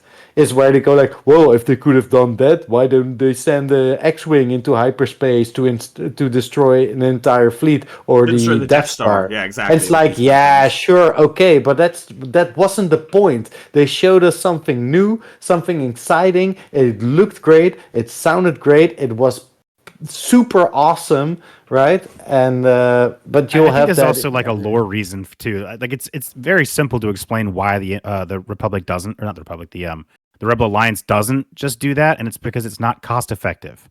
They're a ragtag group that has what they have, Yeah. and that's it. And it is not Yeah. cost effective to sacrifice an entire crew or a ship that no doubt they don't. The Rebel Alliance isn't building new ships. They have what they have, and it's not cost effective to take something that they have and launch it into hyperspace, and because you're gonna have to True. kill a crew. Somebody has to engage hyperspace, and then you're gonna have to Couldn't it be a destroy a droid, ship. To be fair, so Possibly. I don't think we've ever seen. No. Did C3PO the other ever side commit- is that the Empire could. I think the that like Empire R2 makes could the have done trajectories, it. doesn't he? Sometimes I don't know. The Empire like, has seen the a droid, like, resources fly a to ship, do haven't that, but then they Good point, aren't yeah. doing that because of. And then we get back to Andor. Like the Empire has the resources to do that. Just build a ship to hyperspace it through the Rebel fleet, but they're not doing it because they've never set up the manufacturing stuff to be able to build those things because there's a bureaucracy. When somebody has that idea in the Empire, it's like, oh, I present to you this idea. We just build a ship and just for hyperspacing it through the enemy fleet, it will be great. It will be more effective than the Death Star. And then there's committee and another committee, and then there's a vote, and then there's another committee, and then those plans never come to into existence. Right, I think that the sequel trilogy with that had just like I don't know if power creep is the right word to use for it, but it's always just these things of like, oh, it's bigger and better, and it's like gonna Power keep creep is. getting there. So look at this bitch flying through a fucking thing, and I'm like, that's cool, Yeah. but like it's also just like you're showing me things that like are making the future of this universe a little weird. Like that's how I felt even about like the Star Destroyer fleet of like planet destroying things. I was like, don't do this. Stop with the fucking planet killers. The fact that there's one of every Star Destroyer. Stop. No, yeah, I hated that they relied on a planet killer, and AJ was sitting beside me when we were watching that movie, and I don't know if you remember, but when they went to that planet that they blew up with the Star Destroyer, I remember being like, thinking they just shot the city and being like, okay, that's fine, whatever, like they just blew it up. But then we get a fucking planet shot of like the core starting to blow up, and I remember my jaw dropping and being like, no. Yeah, it's incredible. No. I think the only thing that I disliked about The Last Jedi was Laura Dern's character, Admiral Holdo. Yeah. I don't think I've ever hated a character in Star Wars as much as I hate Admiral Holdo. Oh yeah, she's I just didn't awful. I didn't have strong feelings. Just fucking tell him the either way. plan. He's going Right? crazy here. With Michelle, like the Luke stuff, like it's definitely not great, but like I think over time I hate to say it, but I feel like I've been man. like bombarded by this crap, so I'm like, it's okay. I can't For me, stand the it's Luke like- stuff, and I like that even oh my gosh, what's his name? The actor that plays Hamill. Luke. Mark Hamill. Mark Hamill. Even Mark Hamill hates that. Like Yeah. he's yeah. like outspoken about how much he hates that stuff. Yeah. To me, like the sequel trilogy it doesn't make me mad. It just makes me sad because in all three movies there were a lot of promises for things that I would have really loved that they just either botched at the end or just never got around to it. Like in The Force Awakens, how you see the Knights of Ren. Yeah. Like, oh man, they could have done so much. Like, my mind, when I saw that image, my mind went wild, and I could think of 20 or 30 different things that they could have done with those characters that would have been amazing in my eyes. But you never see them The again. first image they ever released of the Knights of Ren was like this statue that they went to worship in some like dark planet, and I was fascinated. I was like, "What Yeah, is I was this? fascinated. Like, what is like this Yeah. cult going on?" But like, And all apparently three movies Kylo Ren are is the leader of. Like, what is this? Nothing. It's fucking nothing. Yeah, all They sort of three redeemed it in movies the were comics. just filled with those I things. didn't like. If you're talking about the I Kylo don't- Ren I don't like comics, it. I was like,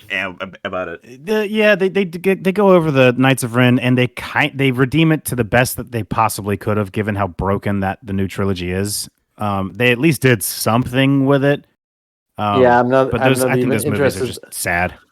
When Marvel took over the license, I like at that point in time, I bought most of the Marvel comics that were coming out. Yeah, so I also same. I have a huge collection of the. them. I love Yeah, a I lot have of it. I have most of the Star Wars comics. Like I think I liked the Darth Vader series a lot with yeah. Dr. Aphra and stuff. But besides that, like there were some short stories with Poe Dameron or whatever. Well, actually, but, Poe like, Dameron got one of the longer running comic arcs, which was super surprising. Yeah, nah, yeah, it's And then they disregarded it all in Rise of Skywalker, so fuck off. even the books. Like I started reading all the books that were leading up to the sequel trilogy. Like the Lost Stars was pretty decent, and then you had that the trilogy that was pretty decent. But The and Aftermath then I books. just the Aftermath books, and then I got into a couple of books that were just like what They fall into like the same problem that I find that the shows do, right? Because they're doing these things where it's like Phasma, Thrawn, like Tarkin. It's like, okay, like, but like let's explore something else, kind of like a Give concept. me new stuff, please. That's what Give I like me about new the High stuff. Republic. If anyone's reading that stuff's actually really good. So, although people online will disagree because it has what stuff? Sorry. the High Republic. It's like their new initiative where it's set like I think 200 years before Phantom Menace and stuff like that. It shows like a really cool era. It shows like a bunch of different like ideologies that the Jedi had at that time. It's pretty cool. With that, I'm not super interested in that. I never got interested in that because to me it's just like we already had the Old Republic where they could do all sorts of cool stuff, and then people have been dying to see an Old Republic thing. That's the problem. Which is not a game.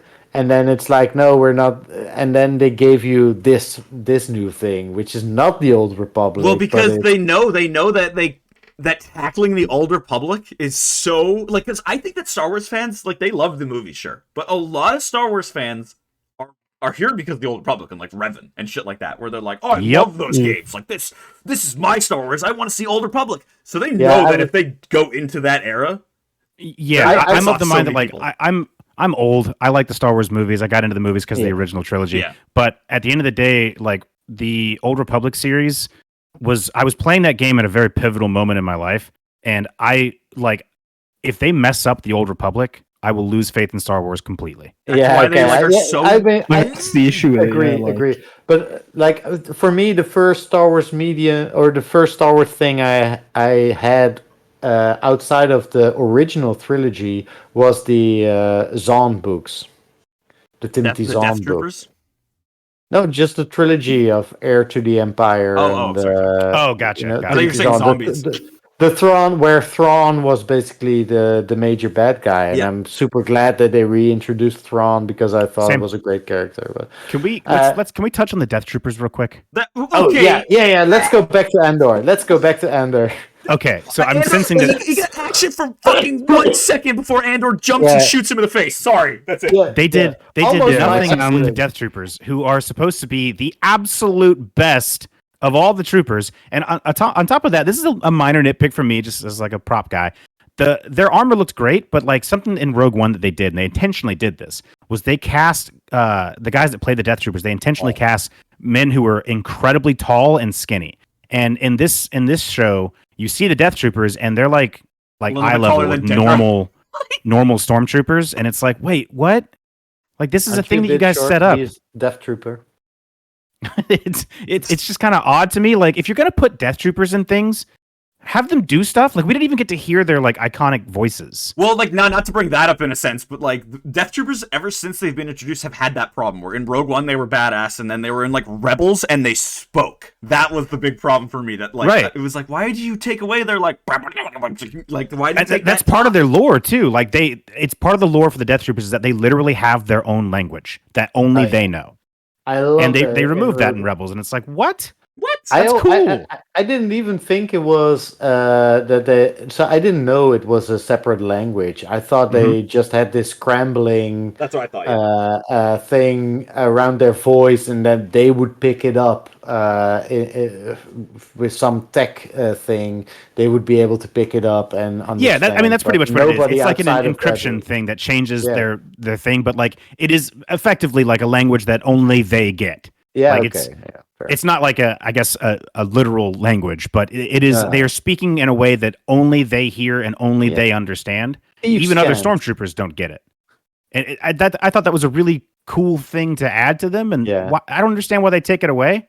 It doesn't Yeah. make any sense to me. Like adding to Star Wars is something everyone loves. Removing from Star Wars is something everyone hates. Yeah. No, agreed. I agree with that.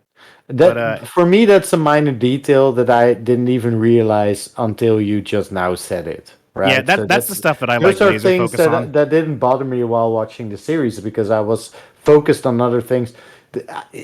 He went down fast. I did notice that where I was like, oh, it's Death Trooper. Like when they came off the ship, I was sort of poking my wife like, oh, it's a Death Trooper. They're awesome. Wrong move. And then you just see him like getting shot nothing. within seconds. Yeah, do nothing basically. So I did notice that, but I also for me that was not the point of that scene, right? We were For witnessing sure, the it's rebellion. for me as a prop guy. Like when I'm watching these shows, like I hate to say this, but like the plot almost takes a backseat to me over like me looking at clothing and being like, "Oh, I wonder if I can get that approved to wear." You know, No, but like that's what but I'm that's focusing on the great. most. I love that. But that's something that I realize, like with all series and with all things, is that like everyone comes into these stories and with their own expectations and their own loves and hates, like and their own biases, and then you watch a series and then you get differing opinions. And Yeah, I had to that's not a soften bad my thing own at take on all. these things because I realized during our talk on Rings of Power that a lot of the things that I hated are some of the things that AJ loved, and I had to like kind of set myself to the side for a second and be like, okay, dude, you're kind of being a jerk here, you know, like like Well, some of the no- stuff that I hate other people might like, and I have to remember that fandoms are complicated. Yes, yeah. Yeah, And I did like people well, the forget- fact like people forget that, unfortunately, on, for example, Reddit or something. And I think that Rings of Power especially got the brunt end of it. And Andor, I've not seen a lot of stuff against Andor No. specifically, but Star Wars in general, there have been things all the where hate is the in this fandom, VC right now. The two people that don't like the show are Yeah. right here. where the fandom has been unfair. But I don't think that you guys are necessarily unfair in your opinions on Andor. Yeah, because Well, it's like we want to like it's like the thing is like you want like because we do at the end of the day still love the franchise and like this like the source material and stuff. We want to enjoy it. It just Yeah. it doesn't hit home where we want it to. And I think. Because I think, but the fact, like the fact that we can discuss this and talk about, like you guys talk about, like how messy fandom can be. The fact that we can have this, and like, especially even like when you have that moment of clarity where you was, oh shit, I'm being an asshole about like my thoughts. Like, because I worry, like I like with the fact that I hate this show, upsets like I worried it would upset AJ and Richard, about like just like with how like not relentlessly hating I will be on it, but like in just like oh when I just say like this is trash, like I worry like oh maybe I am being a dick about it. If AJ and I could make it through 2 hours of talking about Rings of Power and not strangle each other, I think we're good. Yeah, yeah, no, exactly. Like you guys like that was one of the most civil discussions actually, which was so I shocking. wanna Cass, you brought up something in passing that's sort of hitting a key thing for me, which is that the most important thing with any art or medium or whatever, and for everyone individually, is the most important thing in the end is whether it connects to you emotionally on some level, right? No, exactly. Whether right. it's a song or a piece of art or a series, and Andor definitely hit emotionally for me in multiple scenes in multiple different ways. And if it didn't happen for you, then I mean, then it didn't happen, and then I totally understand that you didn't like the series. And my thoughts on media, my thoughts on media are like you fail as like any form of art or anything if like you are boring to the point where like you can't talk about it. And like I worried Andor is that. Like I even said to Sam, like I don't want to be on season 2. Like, I do not want to watch this. But then when we went throughout this discussion, I remember there was something you said actually at one point. Like I don't know if any of you guys were watching me, but like, cause to those at home watching right now, I have my camera on. Like they can see me whenever I get really excited. When like we do all my line, I fucking lost my mind. I was out of my chair. But like, but like there was one point like I wanted to like bring up like I want like you triggered something in my head that made me think, fuck, I kind of want to rewatch this now. I kind of want to go back and like see where you felt like I feel like Disney with is the Empire and like Disney's like Thanos for me, where like every time I watch something and I hate it, it's like Thanos is saying like you couldn't live with your own failure, and where did that bring you? Back to me. And like as much as like sometimes I might hate this stuff, but Michelle said it earlier. At the end of the day, it's more Star Wars, and I love Star Wars so much that even if I hate it, I'm gonna watch it. No, like I don't think I will ever watch this again. I don't think I will actually watch this again. But like, yeah, like I've rewatched Andor. I've rewatched Mandalorian season 1. Like I think fucking 20 times or some bullshit like that. Same. This show, on a technicality, Sam's had to rewatch Andor. I had to rewatch Andor with Kaz. That's true. Like I've seen the show twice. Everyone's watched Andor once. Sam's watched it twice. And boy, howdy, it does not get better on that second rewatch. To be fair, I think the third rewatch, everyone says like, "Oh, you got to rewatch it." They don't tell you how like the second one's a slog, but when you go on the third rewatch, oh shit, changes. Well, it makes me genuinely interested to see like what the show would actually be like just watching it like all together, just like binging it. Exactly. Like, I think this show definitely would benefit from. Like the binging nature of like maybe they media. should have released 3 episodes a week or something like that. I remember like I don't know saying that. This is all. I mean, this is all nice speculation. I actually have a sort of question that bring. What do you hope or? So there's maybe 2 questions. What do you expect in season 2? But then I think we will get back into these I expect Disney to do this and this, and we will hate it. So what would you? I think the better question would be, what would you like to see? Well, how much do you know about season 2 already, Michelle? Like, let me ask you that question beforehand. Sorry, how much do you know about season 2 already? I know nothing about. Okay, then I don't know what I should say right now. It's like they've pretty much spelled out season 2 in a lot of ways. But, oh really? Oh, yeah, Tony Gilroy like has literally even said, I'm not gonna say what I'm gonna say, but he has an end point for the show. So Yeah, okay. I mean, I okay. fucking hope so. Well, yeah, like, yeah, if but he didn't, I like, mean literally more so that like we know like he pretty much said like the last shot of this show is gonna be this. So So for sure, K2SO needs to be in season 2. probably, Yeah. yep. People think Definitely B2 will Emo be. is gonna be like his Matrix, and I'm not into that idea. I have thought about it, but I love B too much. Like Yeah. like he was a sort of defective first sort of AI. It was not entirely working as we've seen other droids work, and I love that about him because it made the droid almost more human in some ways. Oh, absolutely. And it's super emotive, and I absolutely love that droid. I just want to Um, see more characterization for Cassian. I want a reason to root for him and care about him. That's all I okay. want. Yeah. Fair enough.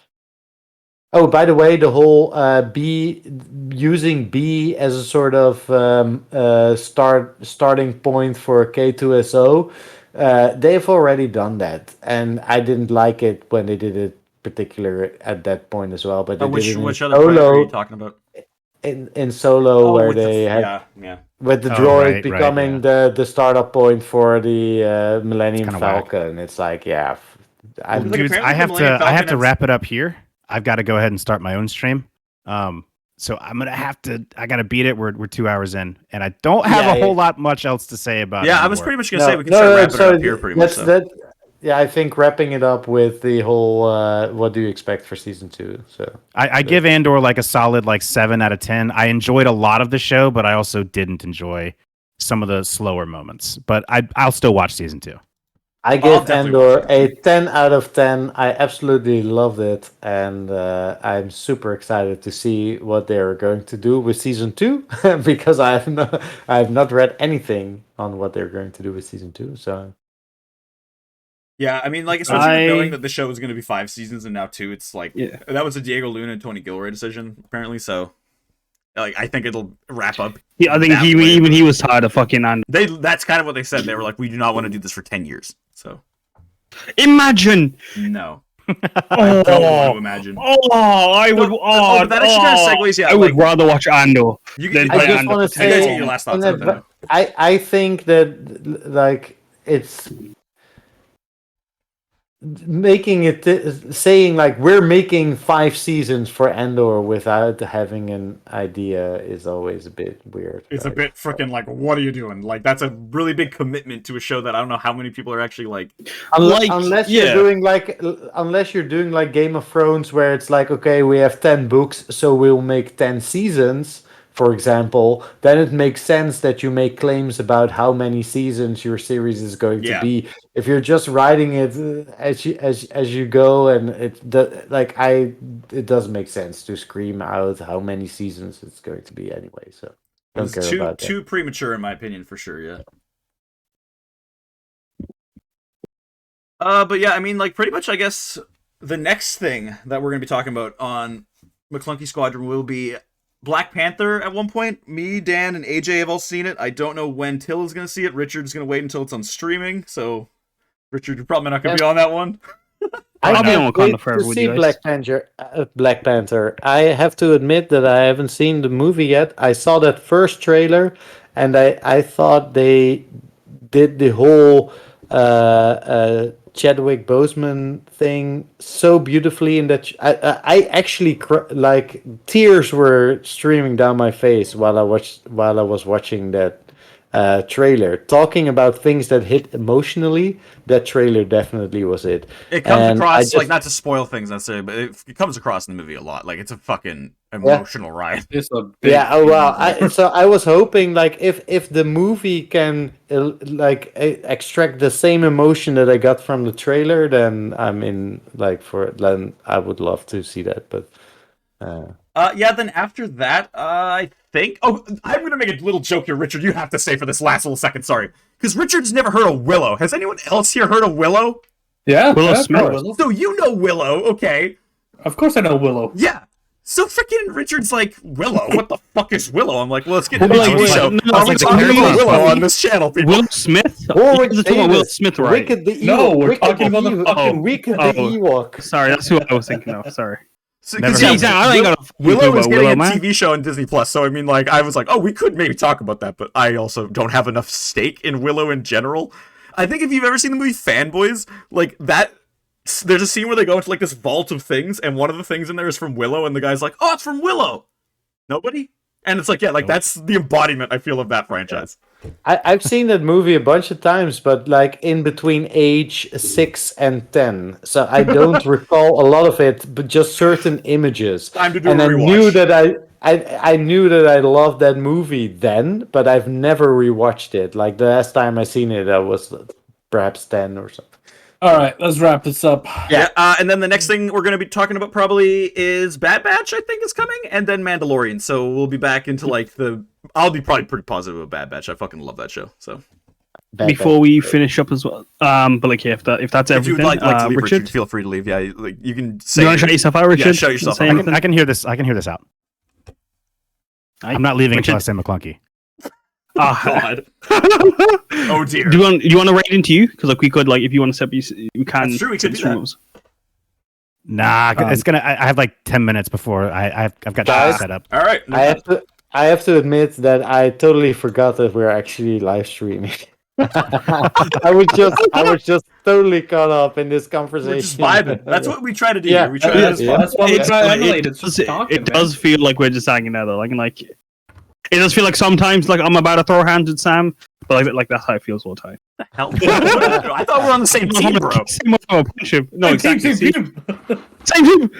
Oh no! Did I kiss him? So then, Like on. sorry, Sam, I just can't help myself. Anyway, let me just say then that I love being here, and thank you so much for having me. And yeah, talking about this stuff is something that I enjoy in my day-to-day life. Anyway, I live You- for that. with whoever just wants to listen to me rant or rave about these things. So You anytime are you want me back, just Michelle. shout out and I'll be here. Check Well, out the dude. Voidcast. Yo, Michelle, you want to be on Token Tuesday? Fucking Christ. Then we have to try to triangulate a third person into that, but I don't know if that's gonna work out. It's already hard enough trying to schedule with two people. Canceled. You said it was canceled. Michelle, It'll would be you happening like this to- Tuesday. I promise. A fourth even. Do you 'cause wanna- I'm also interested. Oh yeah, sure. 'Cause we do want to get Richard on this. God damn. Michelle, if you have any Voidcast news you want to shout out, any projects you're working on that you'd like to share. Your band? This Monday, 8:30 p.m. Central European Time, we are continuing. Or no, we're not continuing. We are finishing our mini campaign, the Listening Post Alpha, which is a science fiction campaign that ran for 5 episodes. This one's going to be the 6th, if I'm correct. It's going to be the final one. We engaged the enemy. The characters are crazy. We had so much fun. We were joined by both Ash of the Fireside Portal and Vix of Top Down Tabletop for that mini campaign. We absolutely loved it, and that will conclude this Monday. So if you're interested in that sort of stuff, then check it out. It's crazy. I play Jack Black, Yeah. basically. My character is basically Jack Black, but different. Oh shit! No, don't check out that person I just linked. That was the wrong.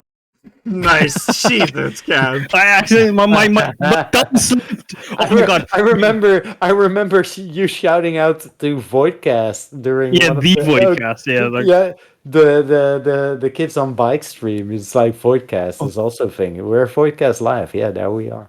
So No, we are- I'd like to Promo shout as out. well. Oh, sorry. Check that out. After this stream, I will be streaming on my channel, twitch.tv/BrittleRichard, having a fireside chat with Azure Savage, one of my players in my D&D campaign, Mumble Quest, which we do every Tuesday. If you want to grab a beer or a whiskey or whatever you drink, pull on up and enjoy the chat with us while we world build and shoot the shit. I want to be on the far side. What am I drinking? I downed an entire bottle of red wine while we were talking about Andor. How civilized. Yes. I'm gonna Michelle. take this shout outy moment to also bring up a little funny thing. Check out our YouTube channel, McClunky Squadron 1439. What the fuck happened? So yeah, check that out. Wait, what? What do you mean? Our YouTube channel, for some reason, it got changed to McClunky Squadron 1439. I don't know why. Oh yeah, because like they've got rid of like links, so now you have like a Okay. like tag. Okay. Speaking of also, before we do anything, before we share any more other things, I just want you to know, Sam, my keyboard, the S, A, and M letters have been worn down, so you can't see the letter. Every other like key is That's fine, love, but like baby. the S, A, and M, like the G looks untouched compared to the Sam, and like that should say enough, I think so. 1439. All right, we're gonna raid into 1738. Sparrowbell. They are playing some D&D. Whoa! Check out on Top Sands. It's my stream. Yeah, we're doing that on Sunday. Yeah. Jesus. Oh, do we have D&D today, Sam? No. Damn it. We don't I have missed I D&D that. today. asked him the exact. I am starting a job today, and I'm so fucking nervous, everybody. Holy shit. You got this, Sam. Congratulations. Well, good Yeah. luck. Sam, just tell them that you're a Congratulations. big Good luck on poker, the new and job. they will be like, "You're perfect." They'll be like, you're perfect for this job. Yeah. Yeah. If Tell you them get at the time fired, we all you came over. deserved it. Thanks, man. Just Oh no, remember, no! just remember for there's any, alright. just remember that for any job you take in life, for anything you do in life, fake it till you make it. Don't And be none of this desperate. matters. Everyone does it, and it's usually the way to go. So stay- Don't be Cyril. Way to go. McClunky! All right, I got the raid messages in there, folks. Get them while they're hot. I didn't put a monkey in there. Hey, am I subbed? I'm not subbed. Oh my God! No monkeys. Someone's got to put No a monkey monkey. in there in the next few seconds. 1 second. That's a McClunky, but that's a Mickey. Hey, There it is. There's a monkey. So if you want to use that, we're gonna raid in, and we will see you next time, folks. McClunky. Monkey! Big Mac. Get back. Big guy. All right, boys. I hate to